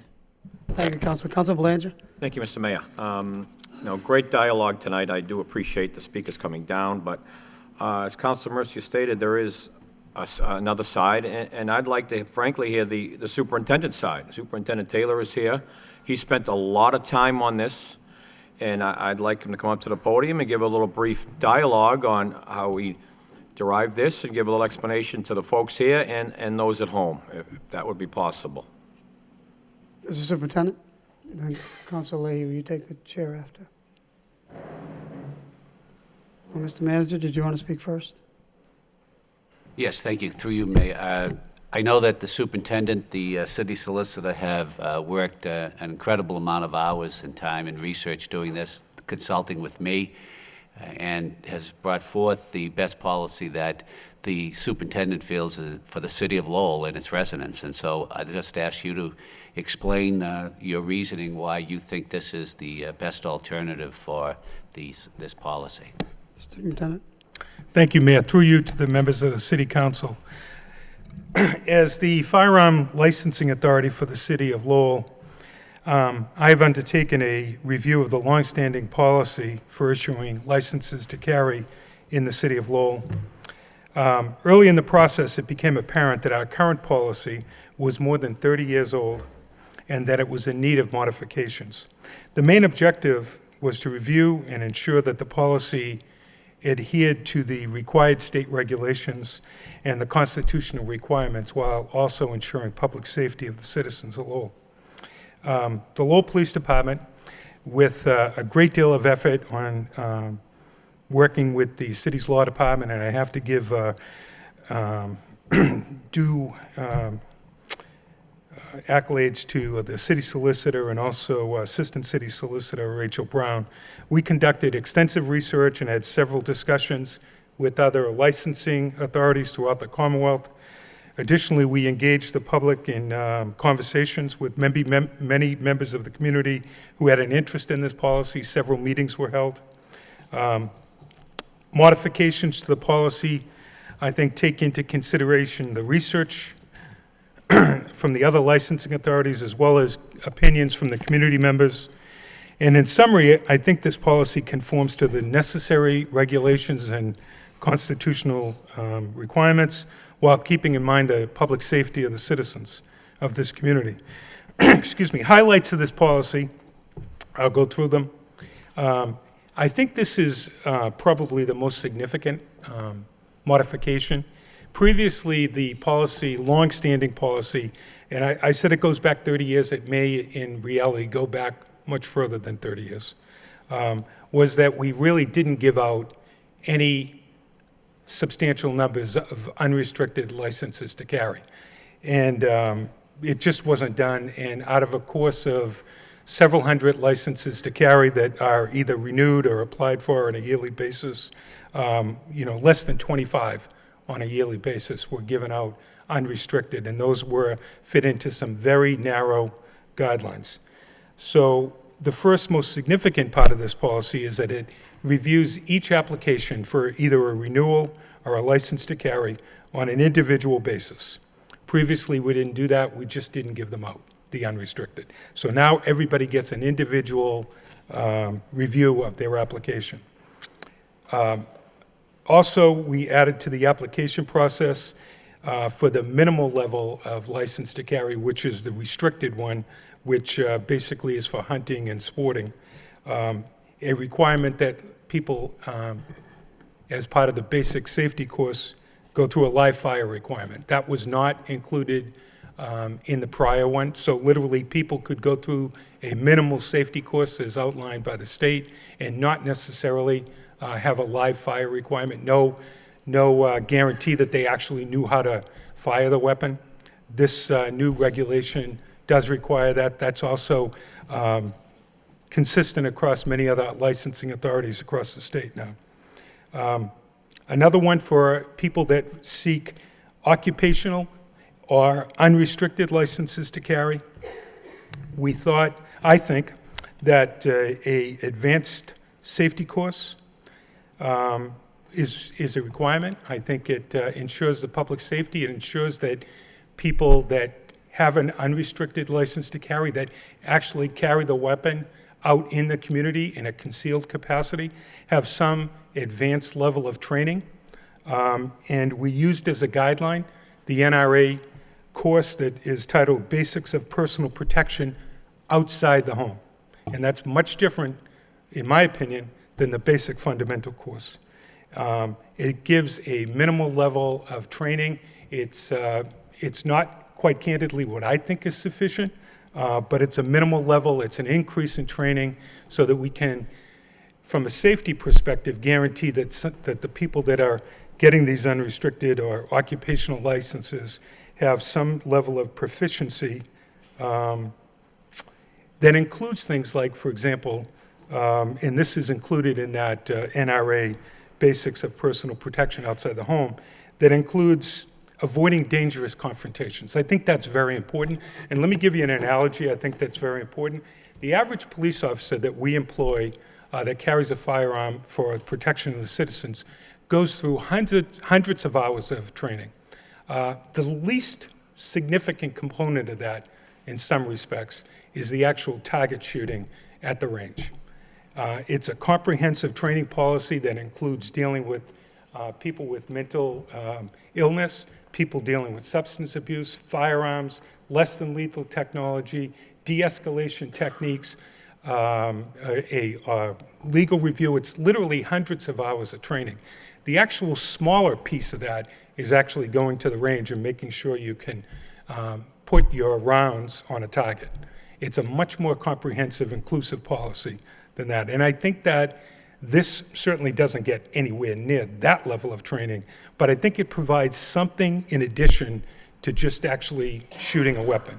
There's some component of this additional requirement of training that would lend me to believe, and I think that through me to the public, that people that possess firearms in a concealed carry capacity outside of their homes have some additional level of training that they can, use that guarantees the public safety. Also, that applicants must submit a written supplement providing reasons why they believe support the granting of an unrestricted license to carry and identify the proper purpose for a license to carry. And the last time we were here, the last one, talks about examples that provide additional documentation which may assist me and my licensing detective so that I can determine that the individual seeking the license to carry outside the home does not pose a significant public safety threat. And some of those considerations, and we were asked to consider this, and we did. We took many of the suggestions that people in the public gave to us in the course of this study into consideration. For example, prior military service is now considered when you apply for a license to carry and you're specifically looking for an unrestricted one. Prior, that was really not relevant. It wasn't considered as a factor. Prior law enforcement service is now considered. It really wasn't considered before. Prior receipt of an unrestricted license to carry from another community or another state, that is now considered in the application process as to whether you will get a license to carry outside the home. Prior, that was not considered. We were asked to consider that. We did consider that. That will be considered. And a prior restricted license in the city of Lowell is now considered. So, for example, if you've had a restricted license in the city of Lowell and you apply for an unrestricted license, the fact that you've had a restricted license in the city of Lowell with no violations, that is now considered as a potential rationale to give you an unrestricted license to carry. None of those additional considerations were relevant before because we just didn't give them out. So I think this is a substantial change. I understand that it's a very contentious issue, and I'm sure that we all have difference of opinion on it, but I think this policy is a very substantial change on behalf of the police department and me as the licensing authority. We took in many of the considerations. We met with many people with myself and the law department to revise this policy, and I think if given an opportunity, I think that it'll serve the citizens well, providing a pathway for people to get an unrestricted license to carry that did not exist prior, and also ensuring the public safety of the citizens. Thank you, Chief. Question, Councilor Mercer? Yes, You all set? Chief. Sure. Did you meet with anybody here? I don't know specifically. Would you consider meeting with one gentleman? I would certainly be willing to meet with anybody. Because I cannot support this unless people are happy. And I don't think they're being unreasonable. I think there's many hoops and much money that is involved. And when you say police officers have a right, and they go through hundreds of hours of training, on my dime they do. I'm a taxpayer, right? So they're That's right. going on my dime. That's And right. these people have to pay $700 for all the courses that you're requiring here? I don't know the exact total. Well, they seem to know, Chief, and I'm a little bit disappointed. I will say, I know though- you did a lot of work, I'm not saying you didn't, but there's something that needs to be addressed, and I'm not fully satisfied until you can meet with that gentleman. I'm sure he's a Council Lee. teacher of this. And if you could set up something and people come back here in this room and say that we didn't get everything we wanted, but we do feel a little bit better about it, then I can support it, but I can't right now. I'm sorry, I can't. Council Lee, can you take the chair for a second?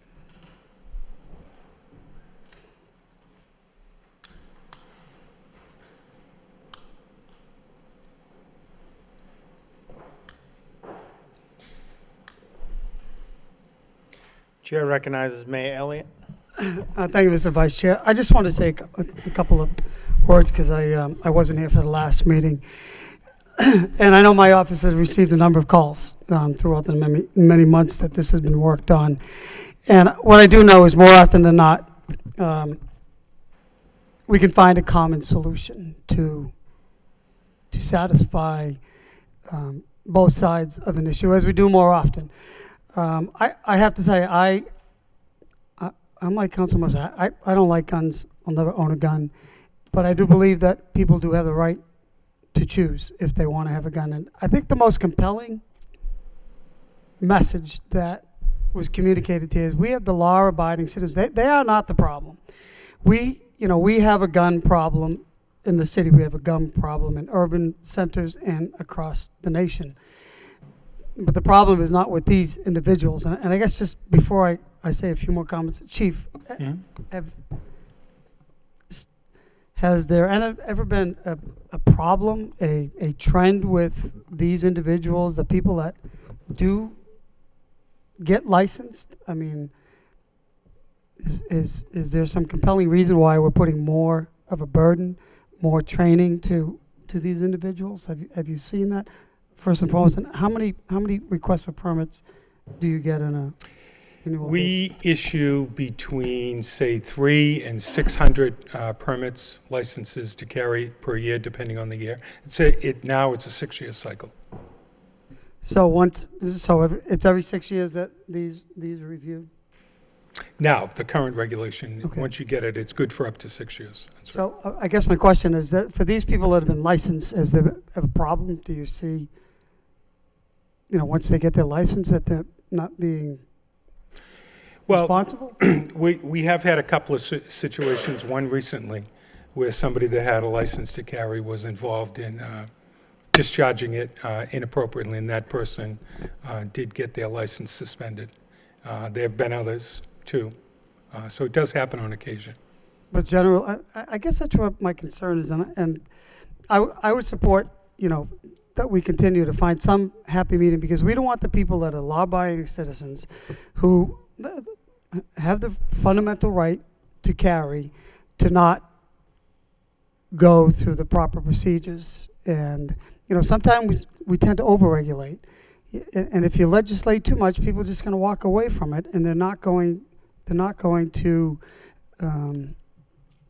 follow some guidelines. And so I would support having you, Mr. Manager and Superintendent, meet with these gun owners who go through the process, go through the training, they want to be responsible to protect themselves and their families, and see if we can come with some common agreement, some common understanding on what's reasonable and what's responsible. And I do believe we can come to some common ground, because 9 times out of 10 or 10 times out of 10, we can come with some compromise that will improve the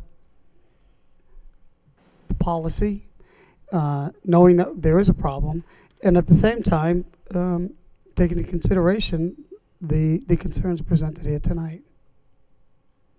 So I'll make that in the form of a motion. I know What I do know, Mr. Mina, I mean, it's a policy does not require the council adoption. Is that right? That's correct. That's correct. By state law, this local superintendent of police has the absolute authority to implement the policy as he or she sees fit. Well, if you're making a motion, I'm seconding it. If there's no objection, could I just ask one follow-up to your question?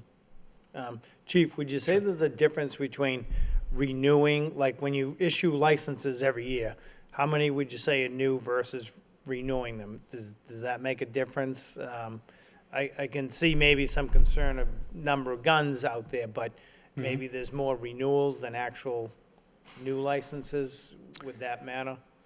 You know, Counselor, I don't have the exact breakdown of that. I think it's important to note that the last time we were here, many of the suggestions from the gun owners, I don't know if it's the same citizens that are here tonight, but many of their proposals were incorporated into this policy.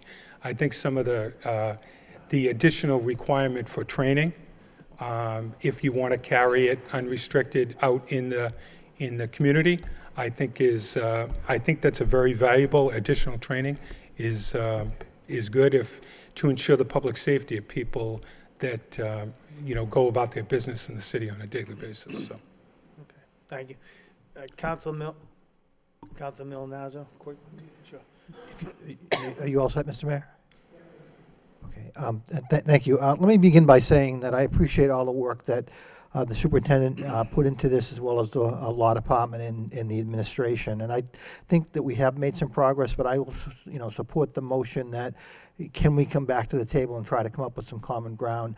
I have a question for the superintendent, and that has to do with in the last paragraph of the policy, whereby it states that a potential applicant for an restricted license can go through all of these training courses, pay money, meet certain criteria based upon military service and law enforcement, but then in all instances it states that the superintendent or his or her designee reserves the right to exercise his or her discretion and deny any application for the LTC.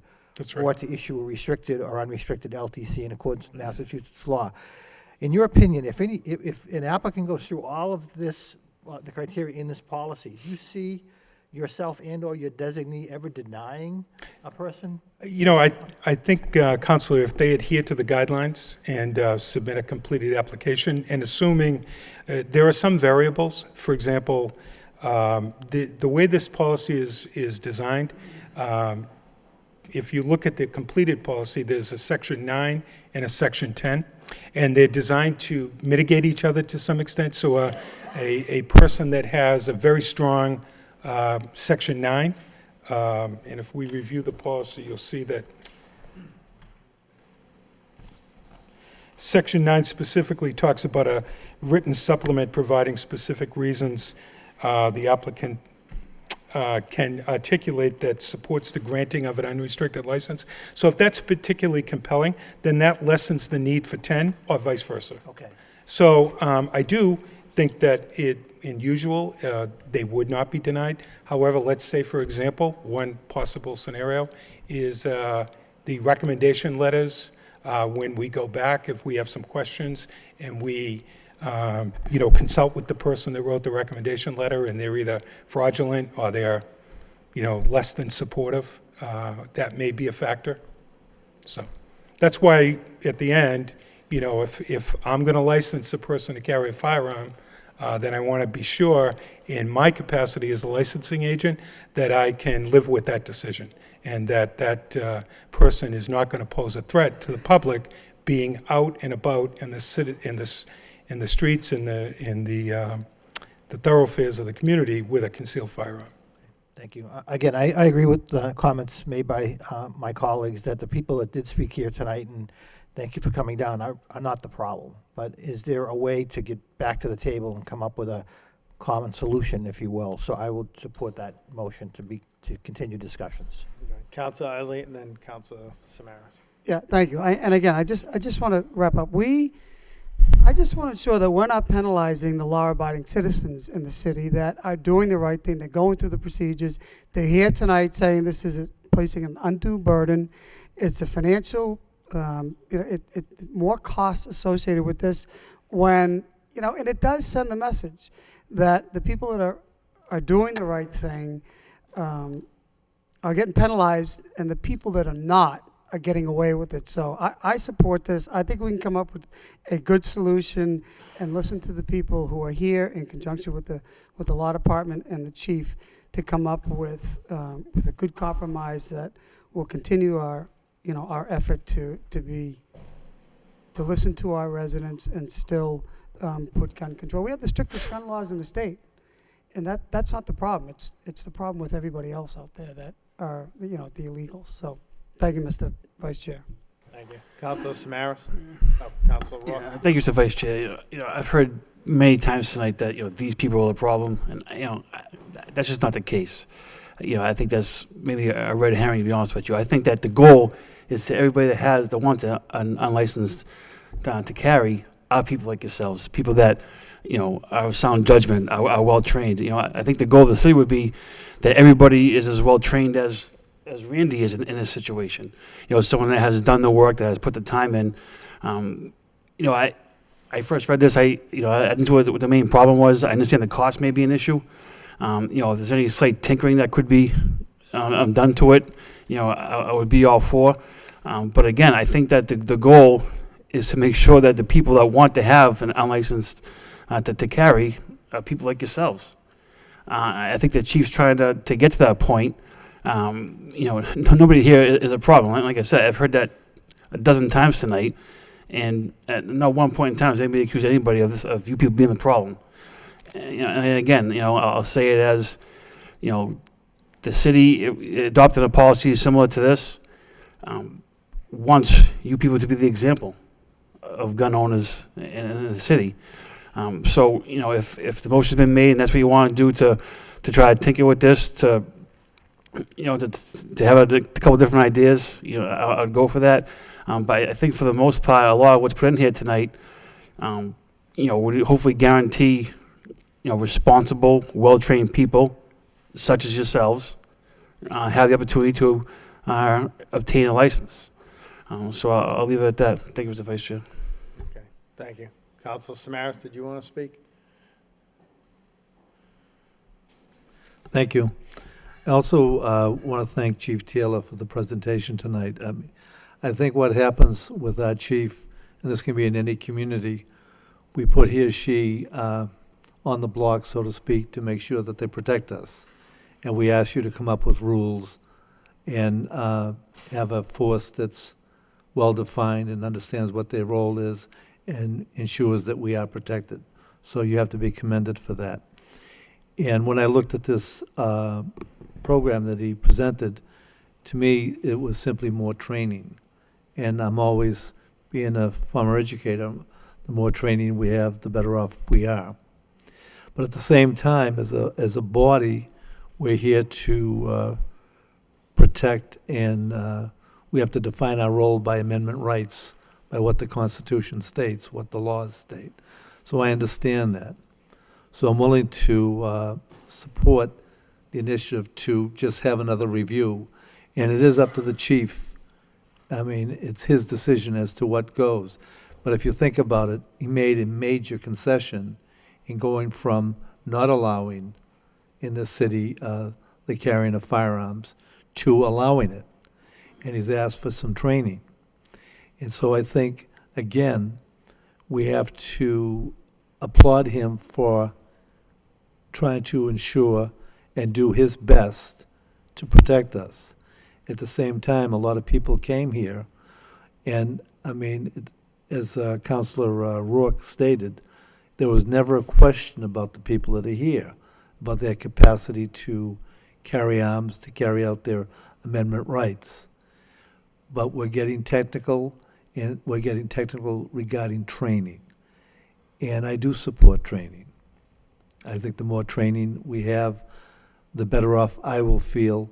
As Councilor Mercia stated, I don't like guns. I don't like guns. I don't want to be around them. But the thing is, I want to make sure that everybody that has them around me pretty much knows what to do with them. I think that's important. I think a lot of these people that came before us tonight have gone beyond the pale. In other words, have done more than what is normally done. I think when the chief is talking, he's talking about, anomalies or extremes where people just, I want my gun and that's it. So I have to applaud the chief for protecting us. I have to applaud the people for coming here to speak up for their rights. And I am the type that I find no more problem. There is no issue to say we need a little more time. Maybe it should be discussed a little further. And it's up to the chief if he wants to do that, but we'd ask as a body that you just consider listening to other stands on this position, but with an understanding that we applaud you for what you do every day and your people. Thank you. Thank you. Any further discussion? So a motion was made. Councilor Kennedy? Thank you, Mr. Chairman. Could the clerk read the motion? Mr. Clerk. There was a motion by Councilor Elliott, seconded by Councilor Mercier, to refer the matter to the city manager so a meeting can be initiated with the superintendent of the Lowell Police Department and the responsible gun owners present at the meeting tonight to develop a common ground in developing a firearms policy. Thank you. So, Mr. Chairman, through you to the manager, Mr. Manager, you stated, I think, earlier in the dialogue that you had put quite a bit of time, that you and the chief and the city solicitor had invested quite a bit of time on this issue to come up with this policy, which is more lenient than the policy that the city had previously. Is that correct? Yes, that's correct. And in that time that you spent, did you get input from anybody from this group or these groups? It was really the superintendent of police and the city solicitor that spent the most time negotiating this, so I didn't really meet with any residents.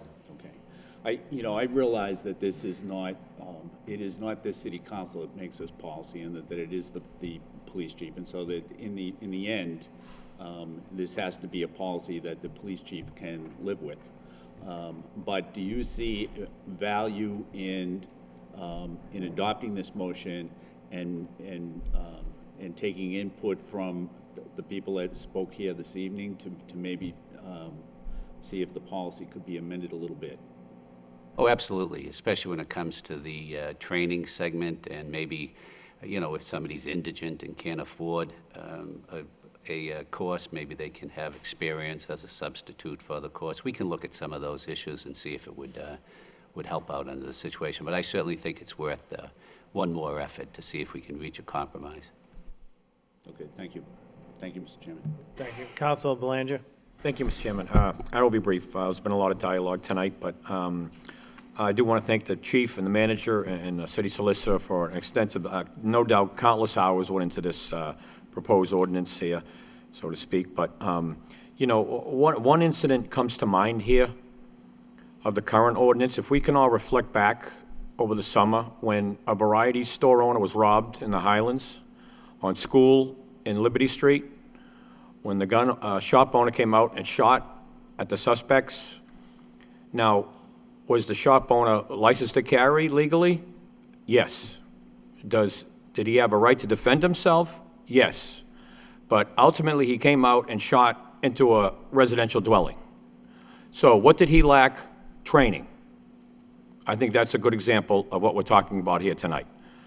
I'm going to support the motion in furthering this dialogue, but I also support the chief in the sense that there needs to be screening. As Councilor Rourke stated, we want to make sure the good people get the guns.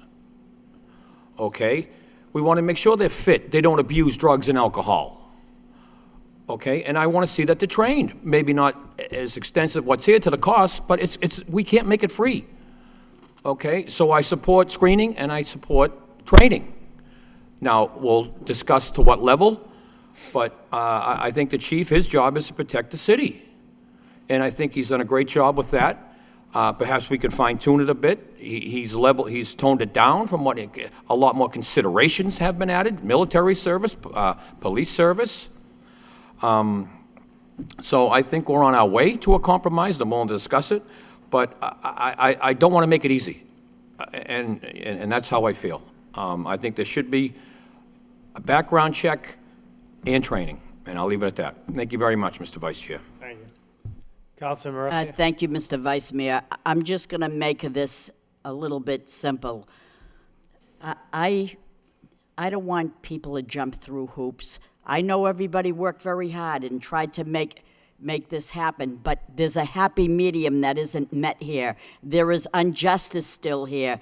There are several courses that are very, very expensive. I want people trained too, but I want them to be able to be trained and actually have a place to go. It seems like there's a place that they could do it, and it's not even on the website, and it isn't even, it's like, I want you to go here to be trained, but then we don't know where it is. We don't know how to get there. We don't, nobody knows about it, but this is what we're asking. So I'm asking you this. How are we going to make this happen tonight? How are we going to make it happen? We have a list of names and addresses. Do we have phone numbers? You know, this is not the forum for this. This is a sit-down around the table discussion like a summit. And this is what I'd like to see happen. We can't have one person. We need dialogue, and this isn't happening here. That's what I want to see happen. I'm not saying that this is a winner, this is a loser. I think everybody here is a winner because we're getting to the point where we want to, where it's going to become fair. That's all I want to say. And so how are we going to do this now, Mr. Manager? Sure, Mr. Manager. Can I suggest that Mr. Randy designate 3 individuals to contact my office, and we'll set up a meeting between myself, the solicitor, the superintendent, and 3 individuals that are so inclined to sit down with us. That's fair. And what you can do is, you can talk to Mrs. Moynihan, and she will coordinate setting up that meeting with you. Okay. Thank you. I am not the arbiter of the Sir, you want to just come up to the mic? Thank you. I am not the arbiter, the end-all, be-all. I am not the answer to this. While I appreciate the opportunity, and I would love to sit in on it, I don't know that I'm the right person to give you exactly what you want. All we're asking is that you get 2 other people here tonight. Here tonight? No, to join with you. Okay. And then contact Mrs. Moynihan, and she will set up that I would meeting. like some representation from the Gun Owners Action League. Yes. People who are here is what we want. People are here. Okay, so again, you're putting the weight of the world on the shoulders of the citizens here when there are much more qualified people to have this discussion. Just because I'm passionate about the subject and I delivered whatever it was that I said, apparently I struck a chord with some folks here. I am not the end-all be-all. There are much more qualified people that should be having this discussion. But sir, I think what the council was indicating, they want to hear from our residents and what they feel about it. We don't care about gold down in Boston. Well, they care about these Tina individuals Romberg right here. is a citizen of Lowell. She does live here. Just let me, if you don't mind. Sure, go ahead. You know, at the risk of upsetting the city solicitor, because there is a litigation process here, we have met with people that represent the Second Amendment group in general, and so many of those things are incorporated into this. So I do think that if there's going to be a continued discussion, we've met with those groups already. They're, is to devising this. I think it's important to get the local people. That's So right. That's right. Thank you. That's good. Just one second, Your Honor, Mayor Elliott. So, Mr. Manager, the clerk has a list of names. Can you just reach out to those individuals who may be interested in sitting down? We'll pick 3. I know Ms. Peoples is very interested, very knowledgeable, and I think she has a good starting point. Okay? I don't have their phone number. Okay, Karen can get their phone numbers. If they could just give Mrs. Moynihan the phone numbers, we will coordinate the meeting. I don't mean to cut you off. Can we just, if you give Very you... quick. Okay. Very quick. One of the people that should be on this committee or on this group is Benita Romberg. She's a Lowell resident. She couldn't be here tonight, but I feel she should be in this because she is one of the people who started this group, and she would have definite opinions. If you need another person, I would be more than happy to give my opinion, as you may have noticed. So if you would. We'll take everybody's me- numbers tonight. The manager's office will be in charge of getting in touch. So motion was made and seconded. All those in favor of the motion, say aye. Aye. Okay, motion passes. Thank you for coming down. Thank you. Chief.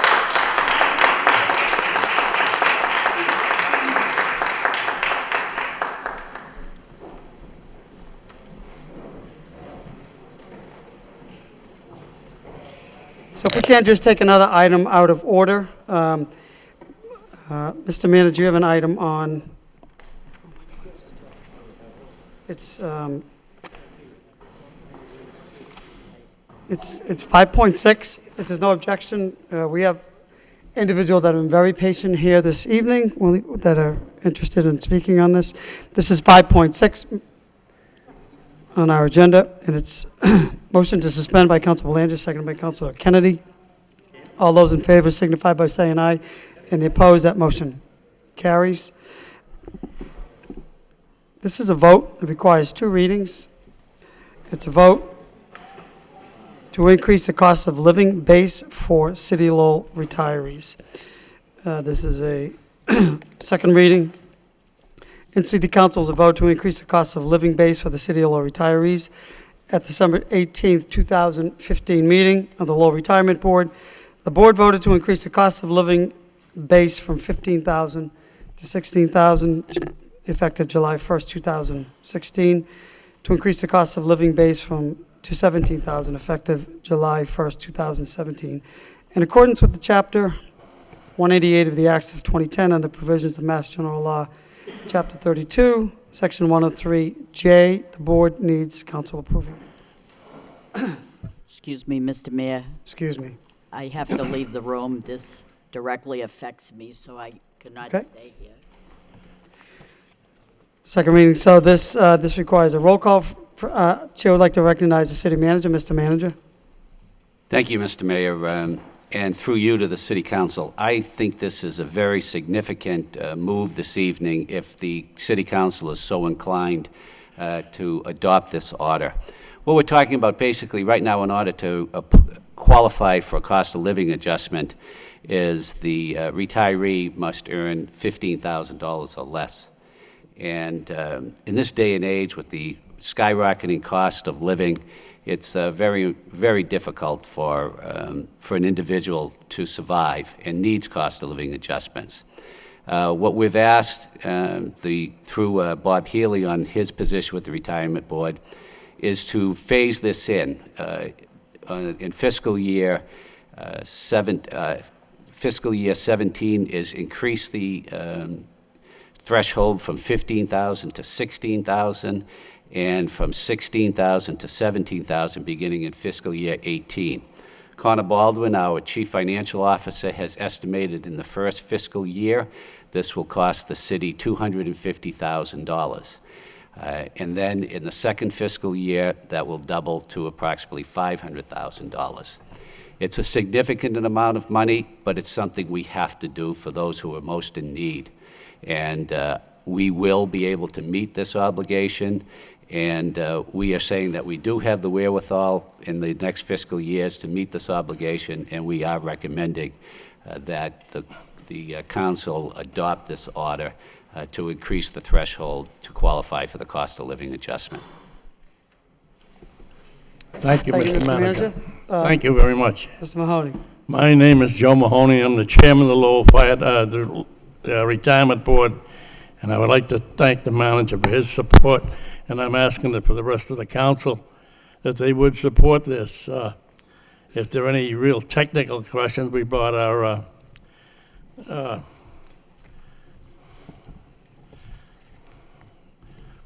actuary with us tonight. I don't think we need it, but again, I'd ask for your vote, and by state law, we got to come before the city council. Thank you, Mr. Mahoney. Any questions for Mr. Mahoney? No? Council Martin and Council Belanger. I just have a question for the solicitor, if I might. So a couple of councilors have excused themselves from this vote, but all of us are participants in the retirement system. It's required. So I guess if we all recuse ourselves, no one can vote. So is this a rule of necessity situation, or we get some enlightenment on that? Madam Solicitor? Sure. Those that have recused themselves are actually have a direct financial interest in the matter and have accordingly recused themselves. Those that are here that are part of a retirement system, just by virtue of the positions that you hold, but have not yet retired, would be free to vote. And otherwise, it would be a rule of necessity matter in any event. Okay, thank you. Thank you, Council. Council Belanger? Thank you, Mr. Mayor. I do thank Council Martin for that. That was a concern of mine as well. Now, for clarification, Mr. Mayor, through you to the manager. Mr. Manager, you made the costs abundantly clear, and it's sustainable in the budget? Under the circumstances, absolutely, we will make it sustainable. Okay, now what tier does this carry to all? Is this a certain level of retirees, or can you give me an explanation? It's people who right now make $15,000 or less, and they're members of Or less, okay. Or less, and they're members of the retirement system. All those other than those members of the Massachusetts State Teachers Retirement System. But other employees in the school department who are members of our retirement system will also qualify for this benefit. Okay, thank you for that clarification. But Mr. Mayor, you know, this is, if it's $15,000 or less, this is our lowest tier of retirees, if you will. And these are still people that are gone but should not be forgotten. They serve the city well. This is a significant amount of money for them. I think they're deserving of it, and I do support the increase to them. So with that being said, I will support the vote. Thank you, Mr. Mayor. Thank you, Councilor. Further discussion on this? Madam Solicitor, do we need a supermajority in this? No, two-thirds vote? It's not an appropriation? Okay. Further discussion? Roll call. We need a motion. Oh, I'm sorry. Motion to approve? Councilor Leahy, seconded by Councilor Martin. Roll call. Council Belanger. Yes. Mayor Elliott. Yes. Council Kennedy. Council Leahy. Yes. Council Martin. Yes. Council Mercia. Council Milonazo. Yes. Council Rourke. Yes. Council Samaras. 6. 6 yeas.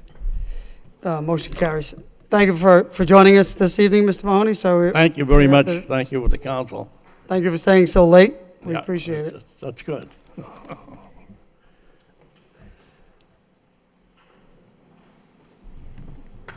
All set, councilors?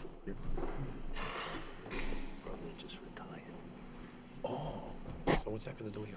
What number?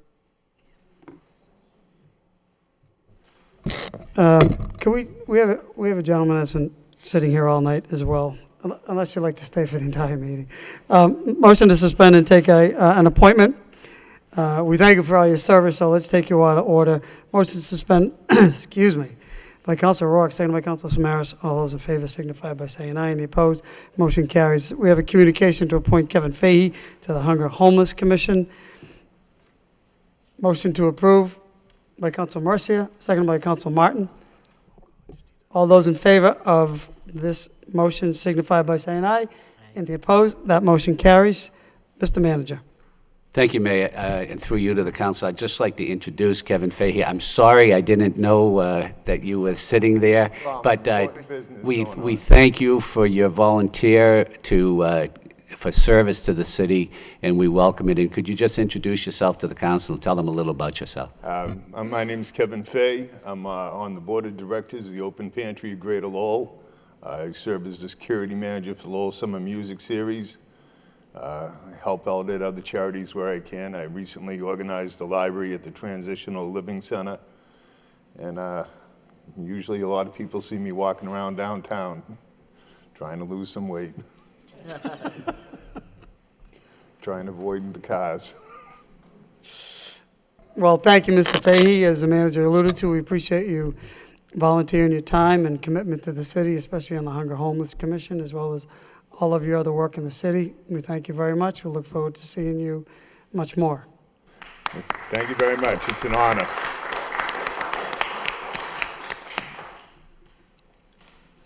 reverting back to the original part of the agenda, we're on 4.1.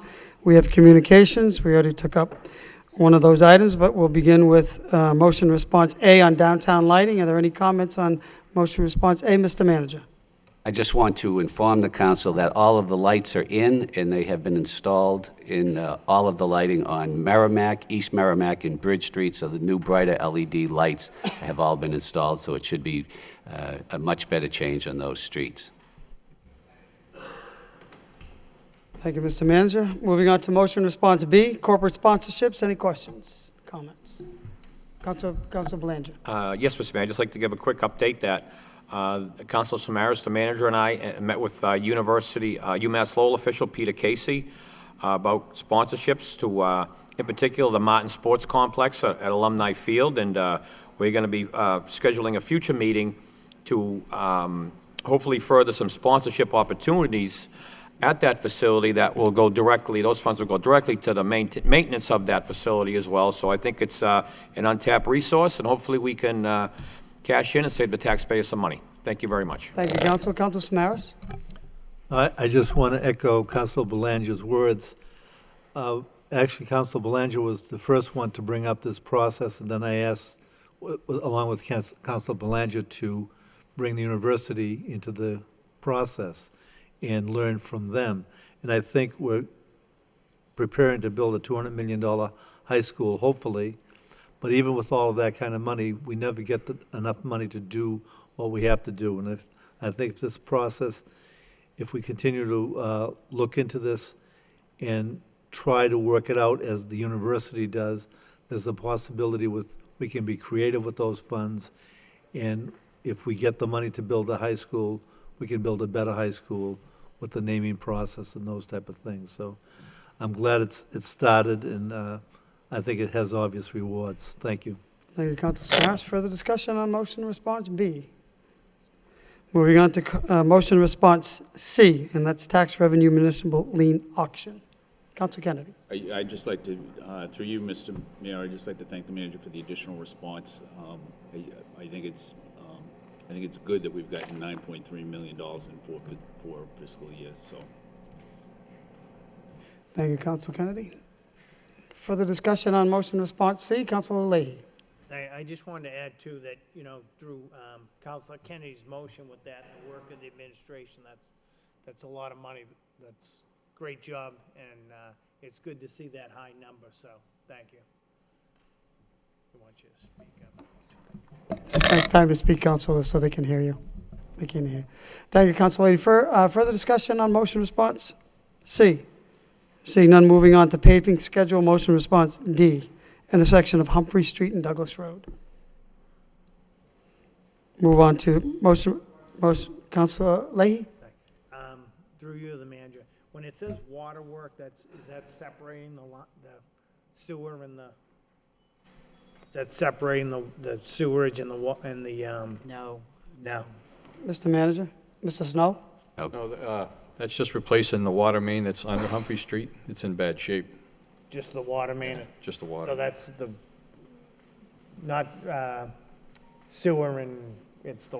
No, it's not like sewer right. separation. It's just the the water water is, in the the pipe is old. It needs to be made a little bit bigger and Okay. put in a new one. Now, how is the executive director on that? Is he confident that we could do that next year, or is this? He's fairly confident. He's pursuing two different avenues of funding, but I'm very confident that we can make it happen one way or the other, so. Okay, and then one other quick question. So if we end up getting that done and then we do the road, is that a Chapter 90 where we do the sidewalks and curbs and everything? Is that? Well, the road. For that road? Road would be repaved as part of the project. We could probably look at, maybe, I don't know if there's even, I don't know what the sidewalks are like out there. We could take a look at it, I guess. I'm looking at least at my Chapter 90 person, but. All right. Were you up there to, if I could Chapter just 90 ask? wouldn't pay for the road, but maybe the sidewalks, I don't know. Yes, that's what I was going to say. Okay. That's our plan, to investigate that at the point when we get closer to that, see what we get for Chapter 90 in that certain year, whatever year that turns out to be, and we could do the sidewalks afterwards.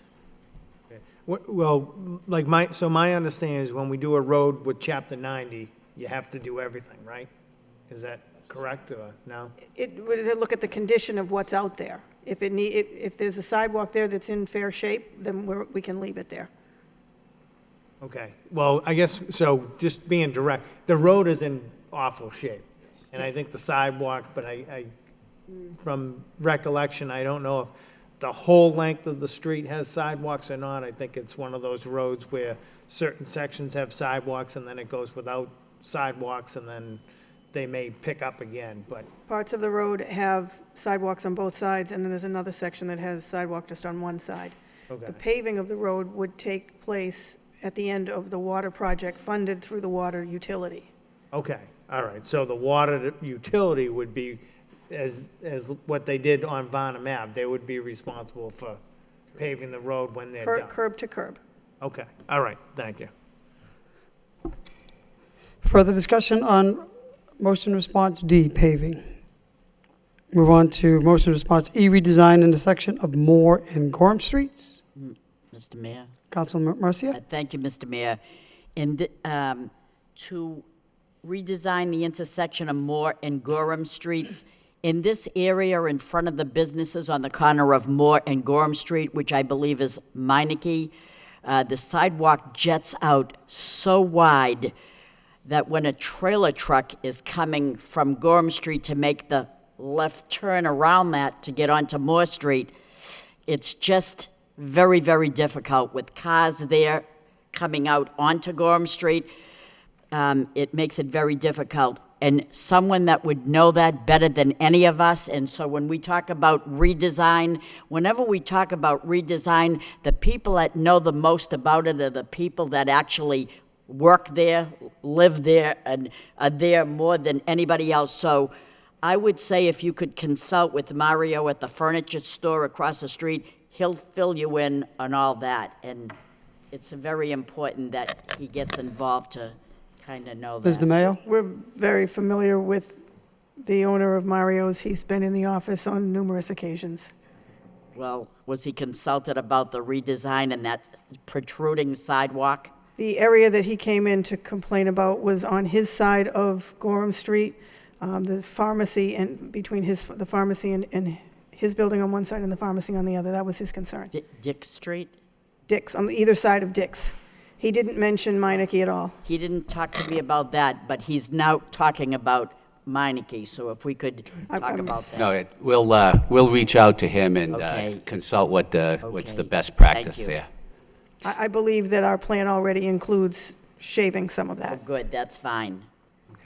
Thank you. Thank you. Council Leahy? Thank you. I also had some concerns with that. So, the one problem from being a recent customer, when you're in the right lane, you have a right arrow. Right lane I of wanna- which street? On Moore Street, and I want to go across to Dick Street. Everybody's beeping at you because they want you to go right onto Moore. And when you do try to cross, you have oncoming traffic the other way. So that's why I'm glad that you're considering widen that. A few years back, they put that to narrow the street down, but I think it needs to be looked at, and hopefully, if it were 3 lanes, a left, a straight, and a right. I don't think there's enough room for 3 full lanes. Well, if you got rid of that curbing, it would be. But, I mean, I don't want to tell you your job, but when you get rid of that curbing, there'll be plenty of room. Because that's the problem. You can't cut across Gorham Street safely to get to those businesses. So just take a look at the like sequence, and it's very difficult to get across the street. You can take a left or a right, but it seems like you're either holding people up in the right lane, or when you get the light, you have people coming at you on Gorham Street, so. Mr. Manager? Yes, well, we'll look at that. I agree with you. It's a difficult turn.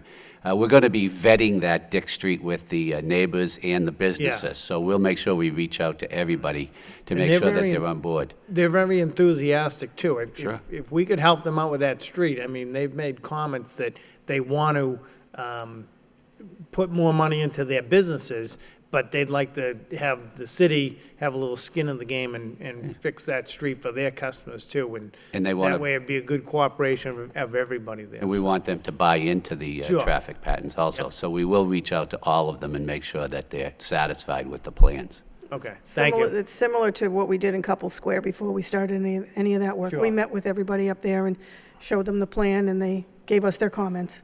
Yeah, thank you. Yeah, and Couple Square's working out great, so thank you. Okay, for this, thank you. I appreciate the motion response to Mr. Manager. I mean, it's, at the least, can we get some, it needs to be striped as well in the interim, because that's a challenge too. All those, no, we're still on motion responses. I'm sorry, Council Martin. Yeah. So, I don't know if anybody here is as familiar with that intersection as I am, but, you know, the history there is the wide turnout was built as part of the Prince Macaroni construction, and that was to accommodate all the tractor-trailer truck traffic there coming either way. And given the reuse of that building, I think the need for that turn no longer exists. So I'm pleased to hear that the businesses are going to be consulted, because the last thing you want to do is raise a problem and then have the solution be make it a one-way street. So I think that's a terrific idea, that the businesses are going to have input as to what it should look like. There are some new businesses, new construction in that neighborhood. It could use a facelift, so I'm supportive of the effort, and I think that's exactly the right approach. So thanks for that. Thank you, Council. Further discussion on this motion? Seeing none, we'll move on to the next motion response, which is motion response F, prepare Kerouac Park for Kerouac Festival. No comments. We'll move on to motion response G. That would be plant 2 trees at corner of Merrimack and Cabot Street. Seeing none. Mr. Manager, if you could, the city took down 2 trees recently.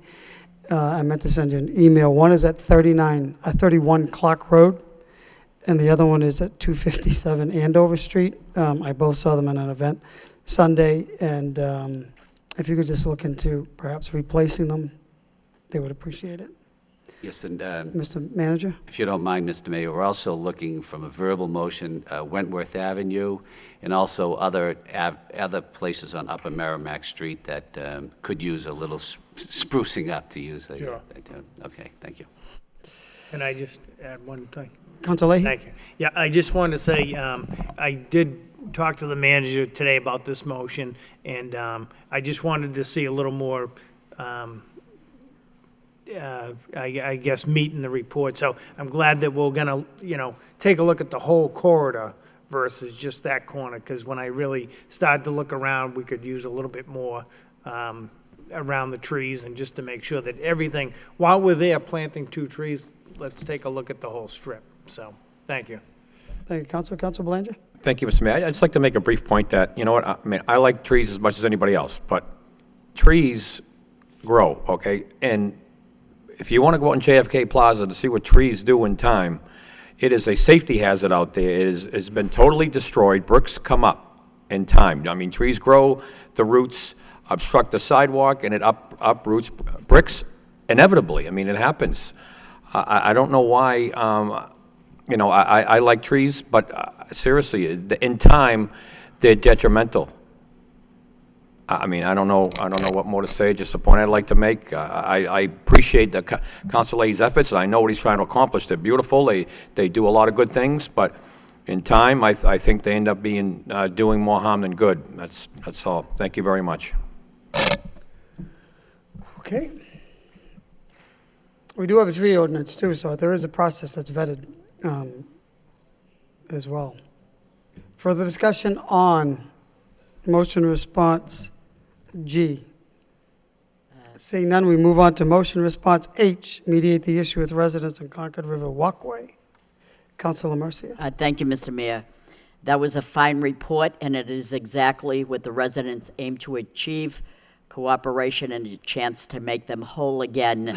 So, having said that, I was wondering when the time frame would begin when they would start this to meet with the people, the abutters. Mr. Slagle? Thank you. I know the DPD's been working hard to complete that project, and now that it's completed, I think we're in the phase now where sometime within the next month or two, in an effort to get this done over the winter, we'll be meeting with the abutters and hoping getting them to provide us with the documentation that we need. So we're talking about 2 months, maybe? Well, yeah, because I think there's going to be a process that we're going to have to go through that involves them providing the plot plans that show where their property is and where our property is. Right, I know it's And then lengthy, we'd but- have to do some internal review with the DPD staff to determine how much land is appropriate. Yeah. And then they would obviously would have to come back to the council. There'd have to be a I public understand that, process. and that makes sense. But I just want them to know that we didn't just forget about them, that we will, in time, get back to you to try to and that's the join this intention of Okay. DPD staff to get back to them as All soon right, as. that's all I want to do, because I am communicating with people that live Mm-hmm. on that area, and they're asking me, and I want to be able to tell them, don't lose hope, we didn't forget about you, we will do it, but it takes time. I understand. Certainly, no, That's fine. Good report. Thank you so much. Thank you. Further comments on motion response H? How about motion response I? Neighborhood code enforcement? Moving on to Quickly. information. Just quickly. Councilor Leahy? I just want to say thank you for the report. So this is obviously a concern to us, and we get a lot of phone calls about this. So I'm glad to see the effort that was put in there and the different, the fresh look and the way you're gonna, new perspective of taking this on and trying to tackle this issue. It's not an easy one, but, as long as we keep trying to enforce our codes for people, quality of life in your own neighborhood is a big thing. So obviously, if you have unruly neighbors, you don't enjoy living there. So, thank you. Further discussion on motion response I. Councilor Samaras? Thank you, Mr. Mayor. No, I want to, support Councilor Leahy's statements on this. If anything, you go to the neighborhood meetings, those are common concerns that people raise. And what happens in many cases, they're not sure who to ask for help. Sometimes they'll just ask the police, and the police may inform them it's not within their purview, things like that. So I think the one thing that this information should be sent out to the neighborhood groups to ensure that they have this and possibly put up on a website. I think this is welcome information for a lot of people. The process is simple, but it's direct, and I think this will help out a lot. I'd also, in this process, I'd include Mike Damaris neighborhoods, because what's happened at these neighborhood meetings, he seems to be the one person that everybody goes to find out what direction that they should go into to get answers to some of these issues. And I've found in the past he's been a good negotiator between the neighbors and whether it's the police or code department. So I'm not sure how it would play into it, but perhaps his telephone number, his office number, also included in this process, is someone to call if they have a concern. Thank you. Good job.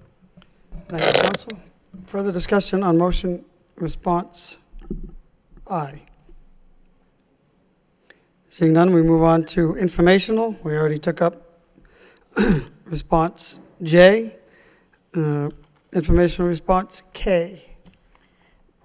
Councilor Mercia? Yes, thank you, Mr. Mayor. Wouldn't this be requiring a vote this evening to authorize the manager to enter into an easement further down in the agenda?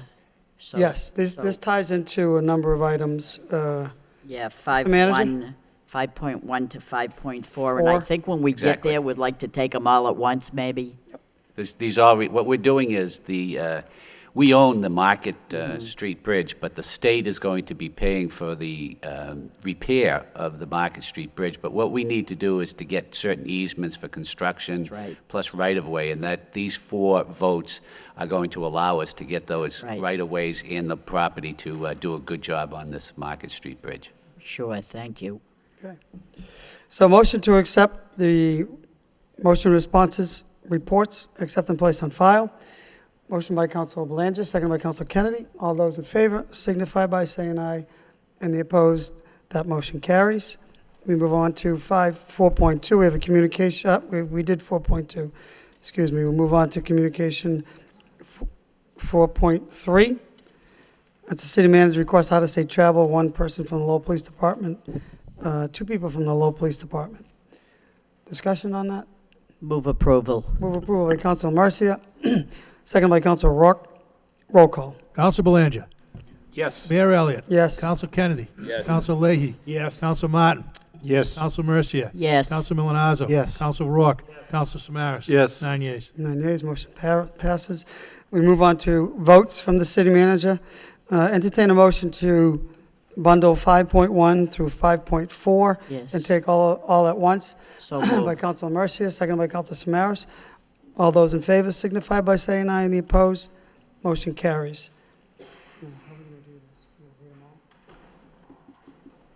They all require second reading, so I'll just read them by title. First one is 5.1. Is a vote to authorize the city manager to execute and accept an easement from the Lowell Housing Authority.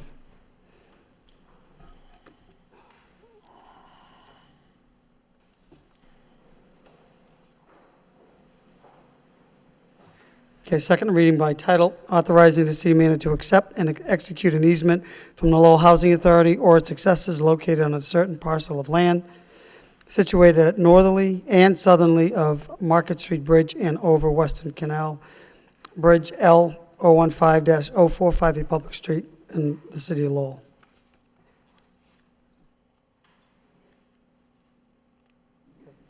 So these all require roll call votes, members. So what we'll do is we'll just waive the second reading on all of these. Motion to waive the second reading by Council Rourke, second by Council Samaras. All those in favor signify by saying aye, and the opposed, motion carries. So we'll go just roll call on 5.1. Okay. Roll call on authorizing city manager to execute and accept easement for Lowell Housing Authority Market Street Bridge. Mr. Mayor, if I could, are we not going to be able to bundle? No, these require separate roll call votes, Counselor. So we can't bundle these. Well, We'll waive the full reading on all the second readings. Roll call. Yeah, motion by Council Belanger, second by Council Kennedy. Roll call. Council Belanger. Yes. Mayor Elliott. Yes. Council Kennedy. Yes. Council Leahy. Council Martin. Yes. Council Mercia. Yes. Council Milonazo. Yes. Council Rourke. Council Samaras. Yes. 9 yeas. 9 yeas. Second vote, authorizing the city manager to execute and accept easement from Enel Green Power North America Incorporated. This is for Market Street as well. Motion to approve by Council Leahy, second by Council Martin. Roll call. Council Belanger. Yes. Mayor Elliott. Yes. Council Kennedy. Yes. Council Leahy. Yes. Council Martin. Yes. Council Mercia. Yes. Council Milonazo. Yes. Council Rourke. Council Samaras. Yes. 9 yeas. 5.3, another vote. This is to authorize the city manager to execute grant of rights and easements with Boot Hydropower for temporary construction easement. Motion to approve by Council Mercia, second by Council Milonazo. Roll call. Council Belanger. Yes. Mayor Elliott. Yes. Council Kennedy. Yes. Council Leahy. Yes. Council Martin. Yes. Council Mercia. Yes. Council Milonazo. Yes. Council Rourke. Council Samaras. Yes. 9 yeas. 9 yeas. The fourth easement, another vote to authorize the city manager to execute a certificate of donation agreement with the Lowell Housing Authority. Motion to approve by Council Samaras, second by Council Milonazo. Roll call. Council Belanger. Yes. Mayor Elliott. Yes. Council Kennedy. Yes. Council Leahy. Yes. Council Martin. Yes. Council Mercia. Yes. Council Milonazo. Yes. Council Rourke. Council Samaras. Yes. 9 yeas. 9 yeas, that motion passes. That concludes the easements. Moving on to 5.5. This is a vote to apply, accept, and expend $22,000 grant for the Council on Aging. Motion to waive the full reading by Council Martin, seconded by Council Leahy. All those in favor signify by saying aye, and the opposed. Motion carries. Second reading by title. In City Council is a vote to authorize the city manager to apply, accept, and expend funds for a grant from the Executive Office of Elder Affairs through the Merrimack Valley Nutrition Program to be administered by the City of Lowell Council on Aging. Discussion. Move to approve by Councilor Mercia. Second by Councilor Kennedy. Roll call. Counsel Belanger. Yes. Mayor Elliott. Yes. Counsel Kennedy. Yes. Counsel Leahy. Yes. Counsel Martin. Yes. Counsel Mercia. Yes. Counsel Milonazo. Yes. Counsel Rourke. Counsel Samaras. Yes. 9 yeas. 9 yeas. Still under votes from the city manager. No, that concludes votes from the city manager. We dispose of 5.6. We'll move on to 6. Section 6, orders from the city manager. The first order is to dedicate Canal/Jackson Street, McNerney Square in honor of David H. McNerney. Motion to waive the full reading by Council Kennedy, seconded by Council Belanger. All those in favor signify by saying aye, and the opposed. Motion carries. Second reading by title. In City Council is an order designating the intersection of Canal and Jackson Street in the City of Lowell as McNerney Square in honor of David H. McNerney. Motion move to approve by Council Samaras, seconded by Council Rourke. Roll call. Counsel Belanger. Yes. Mayor Elliott. Yes. Counsel Kennedy. Yes. Counsel Leahy. Yes. Counsel Martin. Yes. Counsel Mercia. Yes. Counsel Milonazo. Yes. Counsel Rourke. Counsel Samaras. Yes. 9 yeas. Mr. Mayor, Um, Mr. Mayor, That one has to be refer that to the law department for preparation, Madam Solicitor. So I entertain a motion to refer 6.1, the order to dedicate Jackson and Canal Street, McNerney Square for the law department to prepare the proper paperwork. Councilor Mercia? thank you, Mr. Mayor. When we have a date for the dedication, if we could be aware of it, thank you. Thank you, Councilor. Further discussion on that item? Okay. Next item is order a 60-day trial. Right.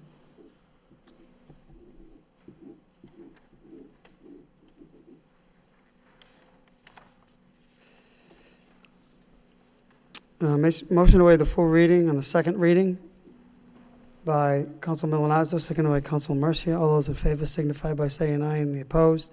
Motion carries. In City Council is an order pursuant to Chapter 266 of the Code of Ordinances in the City of Lowell, Massachusetts concerning Section 266-6 entitled Temporary Experimental Regulations. Temporary traffic regulations are hereby implemented for a period of 60 days.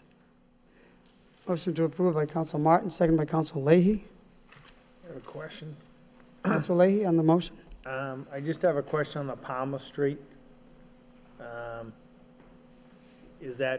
What's there now? What's gonna happen to that? On Palmer Street? Yeah, Palmer Street, Yes, sir. 2-hour parking meters. Yes, right now on Palmer Street, the ordinance reads that the whole street is metered parking. However, there's no signage, there's no metered space signs on the first 3 spots. So, those spots there's no signs there now. So we're modifying the ordinances to make those 3 spots the handicap drop-off zone and the loading zone. And that's all in relation to that bus stop we put in Merrimack Street.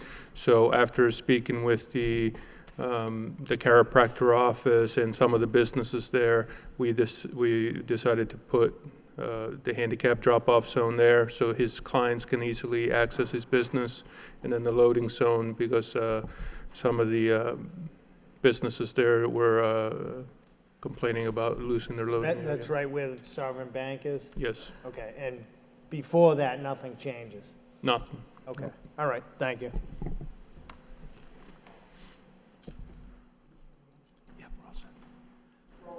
Counsel Belanger. Yes. Mayor Elliott. Yes. Counsel Kennedy. Yes. Counsel Leahy. Yes. Counsel Martin. Yes. Counsel Mercia. Yes. Counsel Milonazo. Yes. Counsel Rourke. Counsel Samaras. Yes. 9 yeas. 9 yeas, that concludes order from the city managers. Next section is reports. We have subcommittee. This evening, there was a transportation subcommittee. Chair, I'd like to recognize the chairman of that subcommittee, Council Milonazo. Thank you, Mr. Mayor. It seems like hours ago, the Transportation Subcommittee met at 5:30. In attendance, myself, Council Martin, Council Leahy. The purpose was to discuss the Lord Overpass project. We did get a general overview by Diane Trad, Nick Bonacetti, and Craig Thomas, and we got a lot of good public input from residents in the area. Also in attendance, we had Councilor Mercia, Councilor Rourke, Councilor Samaras, and Councilor Belanger, along with City Manager Murphy. The most important thing that came out of that is that the dialogue is still ongoing relative to the public participation. There will be a meeting on November 16th at the Senior Center at 6 p.m. to talk about the overall design, working with Vanessa Heng and Breslin. That's going to be the first of what we anticipate to be 3 meetings. The second one will be in January, and the third will be in probably late March, early April, to continue to talk about the design. Construction of the Jackson Street extension has already actually begun, and overall the project is on schedule. So the Transportation Subcommittee did get a lot of good information from those in attendance. So I offer that, Mr. Mayor, as a report of progress. Thank you. Thank you, Mr. Chairman, we appreciate it. Further discussion on the report. Motion to accept the report as a report of progress and placed on file by Council Milonazo, seconded by Council Mercia. All those in favor signify by saying aye, and the opposed, motion passes. Under reports still, anything else from reports, subcommittee? Subcommittee meeting scheduled? Mr. Mayor? Council Belanger? I have a Substance Abuse Subcommittee meeting next Tuesday at 5 o'clock. Thank you. Other subcommittee meetings scheduled? We'll move on to the next report. We have a wire inspector report for National Grid. It's a request for installation of 1 pole at Oak Avenue. Entertain a motion to accept and adopt the accompanying report by Council Martin, seconded by Council Leahy. All those in favor signify by saying aye. Any opposed? The report is adopted. We move on to petitions. We have 2 claims, 2 property claims, property damage. Need a motion to refer this to the Law Department for report and recommendation by Council Kennedy, seconded by Council Belanger. All those in favor signify by saying aye. And the opposed? Motion carries. There's a second miscellaneous petition by Paul Bork on behalf of Margaret Linscott requesting installation of 1 handicap sign at 84 South Highland Street. Motion to refer this to the traffic engineer for report and recommendation by Council Mercia, seconded by Council Milonazo. On the motion, Council Mercia? On the motion, I'd like to amend it to include a 60-day trial for that. Motion to amend by Council Mercia, seconded by Council Rourke. All those in favor of that motion signify by saying aye. Any opposed? That motion carries. Motion to approve sending this to the traffic engineer as amended by Council Samaras, seconded by Council Rourke. All those in favor signify by saying aye. Any opposed? Motion carries. That concludes the petition section. We move on to section 9, City Council motions. We have 9.1, first motion of the evening by Council Martin. Request City Manager explore feasibility of placing utility lines underground in conjunction with signalization of Church and Lawrence Street. Seconded by Council Mercer. Council Martin? Thank you. I know in one of the reports that we've received recently, there's a discussion, or at least the beginning of a discussion about signalizing the intersection at Lawrence and Church Street.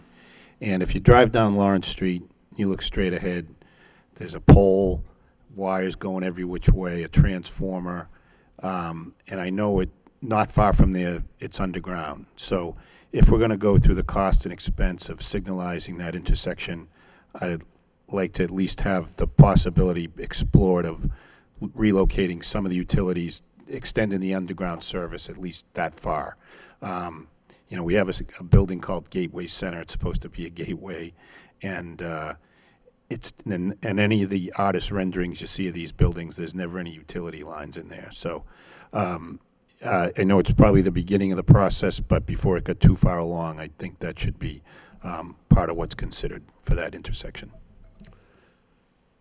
Thank you, Council. Further discussion on this motion?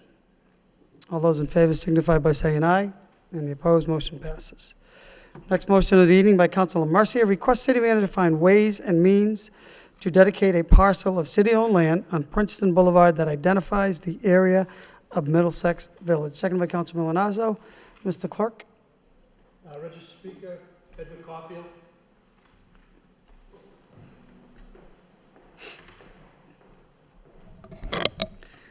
Good evening.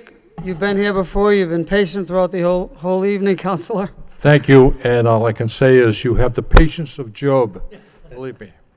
Mayor Elliott, members of the Lowell City Council, Manager Murphy, your staff, thank you for allowing me to speak on this motion, and I want to thank Council Rita Mercia for bringing the motion forward. I won't bore you with too much of the history, but there's a vast amount of history in the entire region that led to the development of the city of Lowell. Chelmsford was incorporated in 1655, along with Billerica and Groton. Chelmsford owned vast amounts of land. They owned both sides of the Merrimack River. They even owned downtown Lowell, where the Lowell Memorial Auditorium is located. On the northern side of the river, there were settlers, the Varnum family, Coburn family, and the Richardson family, along with many, many other people. And they paid taxes to Chelmsford. And those taxes were meant to pay for protection from the Indians, who I might say were very, very fierce in those days. And the Varnum family was attacked, the buildings were burnt, his two sons were killed, and those settlers applied for separation from the town of Chelmsford in 1701, and that's where the town of Drake was born. As I indicated, Chelmsford was very, very large, and in 1729, the western section of Chelmsford separated from Chelmsford, and the town of Westford was born. Billerica was also very, very large, and because of the size of Billerica, the towns of Bedford, Wilmington, and Tewksbury were also born.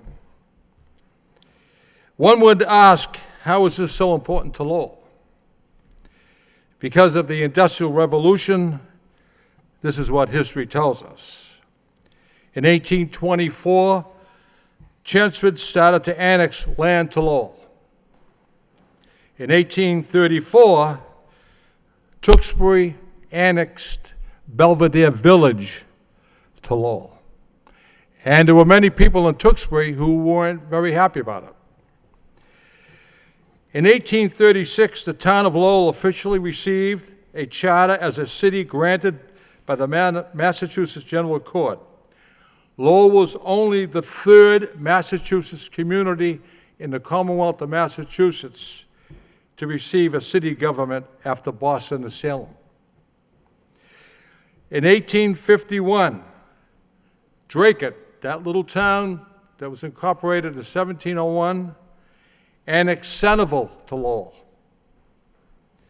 And in 1874, Drake annexed Pawtuckaville to Lowell, and Chelmsford annexed Middlesex Village to Lowell, my neighborhood, which I'm very, very proud of.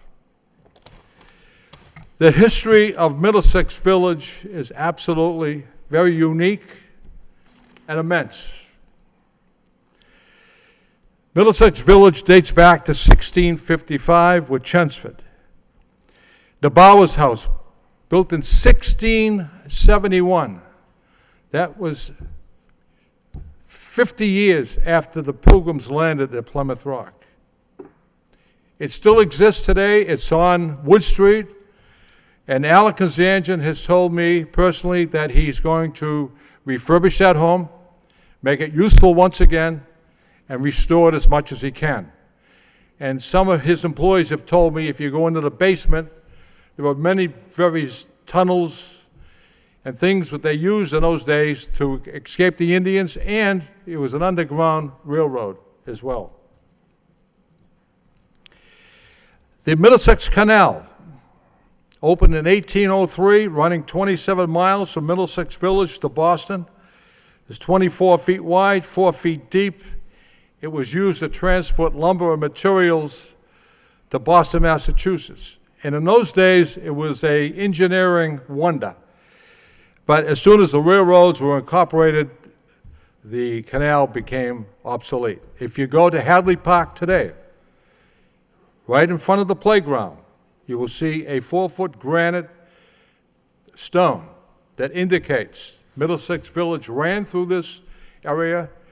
It ran through Stedman Street, and Mr. Manager, it ran right by your golf course, Mount Pleasant Golf Course. It went right through Borica and Medford and so forth to Boston. Judge Samuel P. Hadley was the residing judge in the region for 30 years. He lived at the corner of Hadley Street, which was named after him, and Middlesex Street. If you go there now, you will see the St. Hilaire Laundromat. And the Hadley house was going to be demolished until Bill Flanagan and the J.C.'s came forward, and they raised the money, and Mr. St. Hilaire sold the house to them for $1. That's the empty house on Broadway Street in Lowell right now. It's been vacant for 25 years. Very historic. And Mr. Mayor and this City Council and Mr. Manager, I would request you investigate any state or federal funds to refurbish that home. It could make a nice home for a family, or it could make a tourist guide as a historic home in the city of Lowell, and would benefit the Lowell National Historical Park. Finally, in Middlesex Village, there was a family by the name of Tyler. And history tells us that the Tyler family awarded a large parcel of land to the city of Lowell. And that land is Tyler Park on Westford Street. In closing, the people of Middlesex Village, as I indicated, has much, much history. They would be absolutely thrilled, happy, but more importantly, proud if we could identify that old village that was once very, very important to the town of Chelmsford, because Town Hall in Chelmsford was in Vinyl Square, and Middlesex Village was a very intricate part of that great, great town. So that's why these towns were so important to Lowell. And the Merrimack River as well. If the Merrimack River didn't exist, this little town we have would be a lot smaller than what it is. I thank you for your time, and I certainly hope you support Councilor Mercier's motion. Thank you. Thank you, Councilor. Thank you very much, Mr. Mayor. Talk about patience. Bud Caulfield has patience. I asked him if he would want us to be kind enough to suspend the rules for him, and he said absolutely not. So I think he was going back to nostalgia a little bit to see that, remember the days when he so ably spoke here in these chambers.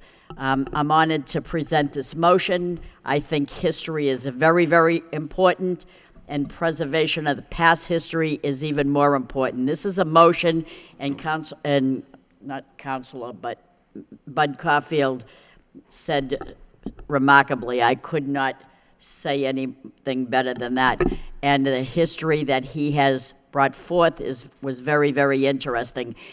Only thing I know about past history is that when we were investigating the cleanup of the cemetery on Abbott Street, it was owned one time by Tewksbury, so the city of Lowell did not really have the authority to clean it, but the Boy Scouts did, so that was good. So I know how much this means to Councilor Caulfield to bring this motion forward. We can possibly do that on city-owned land that's not too far from Bud Caulfield's home. Put some form of a stone or little monument with information on the past. It would be important to not only Councilor Caulfield, but as well to the residents in the immediate area. So the motion more or less speaks for itself through eloquently delivered by Bud Caulfield. So, Mr. Mayor, if I could have a roll call vote on this, that'd be sufficient. Thank you. Thank you, Counselor. We'll give the clerk 1 minute. It's gone through a few pieces of paper tonight. Council Belanger. Yes. Mayor Elliott. Yes. Council Kennedy.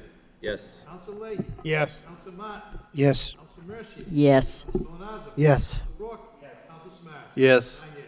Thank you very much. It's history. That's what it is. Thank you, Bud. Councilor Caulfield? Mr. Mayor and the City Council, thank you very, very much. And I neglected to say, Mr. Mayor, this history, this valuable history of this region, it should be taught, it should be a curriculum in the schools. Because I don't think many of the students realize the great history we have here. Thank you very much. That's right. Okay, thank you, Counselor. Good point. Thank you. Move on to the next motion. The next motion of the evening by Council Mercia, request city manager have proper department place a drop-off sign at 198 South Street, seconded by Council Rourke. Council Mercia? That is Lowell Housing Authority property, and the motion speaks for itself. Thank you, Counselor. All those in favor of that motion signify by saying aye. And the opposed, motion carries. Next motion of the evening by dual motion, Councilor Mercia and Councilor Belanger. Request city manager ensure that when future schools are being built or rehabilitated, that proper sidewalks leading to and from the schools are constructed. No second necessary. I will refer to my colleague to the right, Councilor Belanger. He's referring to you. Ladies Oh, first, he's Council. referring to me. Councilor Belanger and I attended a meeting in Pawtucketville at the Elks at Old Ferry Road when we were discussing and getting parties together for the new charter school on Middlesex Street. Now, there's nothing in place that says that the developer who is building this school is required to make sure that sidewalks and accessibility to that school for the children in the immediate area that will be walking. There's nothing in the ordinance or on paper that says he has to do that, so technically he does not have to do that. And I know that it is very important we talk about safety for our children. You heard a whole group of people here this evening that alluded to the fact that they're concerned for the safety of their children. So are we, but there's nothing on the books that allows that. So through an ordinance somewhere, there must be something that we could put into that any new development or redevelopment of any schools should check the perimeter in the area to make sure the sidewalks are safe. Because I don't believe there's some sidewalks leading to this school on Middlesex Street, and that's what's very important to us. That's what was the concern of the residents that were, the abutters that we're talking about. And we just want to make it safe, that's all. Thank you, Councilor. Councilor Belanger? That was well done by Councilor Mercia. I have nothing constructive to add, Mr. Mayor. Thank you. No pun intended. All those in favor of that motion signify by saying aye. And the opposed, motion passes. Next motion of the evening by Council Samaras. Request city manager have the police traffic division work with Middlesex Community College, regarding danger to students crossing streets for class changes. Second by Councilor Rourke. Thank you, Mayor Elliott. In regard to this, I have two issues. One is traffic safety and safety in itself. When I speak about traffic, when classes are changing at Middlesex Community College, cars coming in from Bridge Street, making the left to go down towards East Merrimack Street, quite often during the day, block the entire intersection. And the reason the intersection is blocked is because when the students are changing class, they're literally, in some cases, walking in single file across the crosswalks, but in many, many cases, they're walking between the cars. There's actually no control of the students going from one side of the street to the other. If you look at the university and what's been done up there with the heavy volume of students that are going from the North Campus to the Student Union and places like that, it seems to be under control. So what I'm asking is that the city manager have the police traffic division work with the staff at the community college to see at this point if they can have security people monitoring the students going across the street. Because what I also fear is that I've seen cases where, we'll say someone's let some students cross, and then they wait because another one's coming across the way, and you have people in the back beeping their horns and getting very irritated. Whenever you have situations like that, it creates, I think, a bad situation. I really think that this has to be monitored because it's, right now, there are basically no controls, just that we have the sidewalks that state that a person can walk across and the cars must stop, but there's no control in that situation. So that's what I'm asking. Thank you.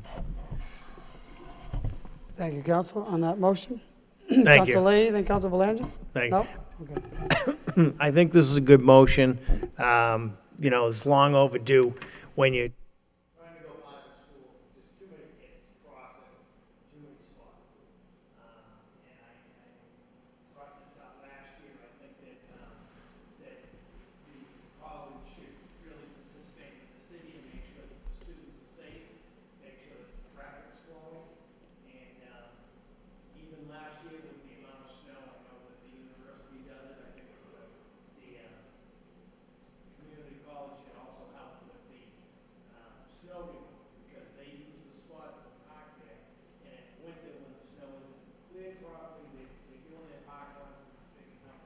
Turn your microphone on, Counselor. Oh, yep. No, I shut it off. But again, so I think it's a good motion. I think they need to help with the traffic. The kids are all over the place, and they should help participate with snow removal for the safety of the students and the flow of the traffic. So I know Mr. McGovern's worked on this before, so, you know, this dialogue needs to happen again. Thank you. It's too early to be talking about snow removal, Counselor. It's going to snow pretty soon. All those further discussion on this motion? All those in favor signify by saying aye. And the opposed, that motion carries. Moving on to the next motion by Counsel Rourke. Request city manager explore the possibility of a private, public-funded mural project in Lowell to promote our culture and our history. Second by Counsel Samaras. Counsel Rourke? Thank you, Mr. Mayor. Yeah, the goal is to create something similar to the Lowell Walk series, which was highly successful this past summer. I know that Councilor Samaras has worked with one particular owner of a downtown building to refurbish a mural. And the thinking behind it would be a public-private partnership. Most available buildings downtown are privately owned, and a lot of them do have facades that could handle a mural. So hopefully through maybe marketing, outreach, and a partnership, another prime example in the city of Lowell of working with the community to dedicate maybe a tour or something that has, you know, cultural backgrounds and so forth. So hopefully we can refer this to a cultural subcommittee. We can reach out to local business owners, not just downtown, but maybe other parts of Lowell, to create, hopefully, a mural tour. Thank you, Mr. Mayor. Thank you, Counsel Rourke. So did you want to amend your motion to refer this to the city manager as well as once we get the report back? Does that make sense? Okay. Mr. Mayor. Counsel Belanger? Thank you. I'd just like to comment. I think this is a great motion. You know, murals and advertisements are part of our history. If you view our mills throughout the city, you'll see old Father John's murals that are faded, but that should be restored. They should look at to being restored. They're part of our culture. They're part of our history. I think Councilor Rourke makes a great point here. They should be investigated, and hopefully it comes into fruition. Thank you very much. Thank you, Counsel. Counsel Samaras? No, I just want to follow up. Councilor Rourke has brought up a good point. CTI has a mural that they're planning to restore in their former office space. If you think about it, Lowell, because we're talking about historic Lowell, I mean, you can literally tell a story with these murals, so I support this motion. Thank you. Briefly, I just want to Councilor say, Leahy? it's kind of funny that this motion comes up. It's a good motion. I was just out with my kids last week, and they were asking about the murals, why they're not painted anymore, and why we don't do them. So, very timely, and people pay attention to that in the city, as Councilor Belanger said, so it's part of our history. So, I'll paint the first one with Councilor Rourke. All right. Further discussion on that motion? All those in favor signify by saying aye, and the opposed, that motion carries. Last motion of the evening by Councilor Rourke.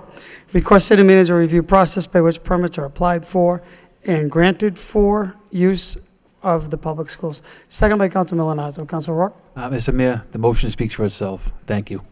Okay, all right, under the buzzer. All those in favor of the motion signify by saying aye, and the opposed, that motion carries. That concludes. Mr. Mayor? Councilor Marcia? Just one thing. Richard Howe Jr. asked me before the meeting started if I could announce that Sunday, October 18th, is the Bay State Marathon, so you might want to find alternative routes and not pass over any bridges or avoid the bridges. So I'd just like to make that announcement because they've been very good for the city. People have complained about them being in traffic a long time, but I'm further warning you in advance about Sunday, October 18th, so Mr. Manager. we can compromise here and find alternative routes. Yes, and right after it at noontime is the Oktoberfest at JFK Plaza. So the runners and all their families can come right up to JFK Plaza and enjoy an Oktoberfest right Well, here. there you go. Thank you. Any further business before the city council this evening? Seeing none, entertain a motion to adjourn by Councilor Martin, seconded by Councilor Leahy. All those in favor signify by saying aye, and the opposed, that motion carries. This meeting stands adjourned. 7 o'clock rule, look at that. Wow. Me too.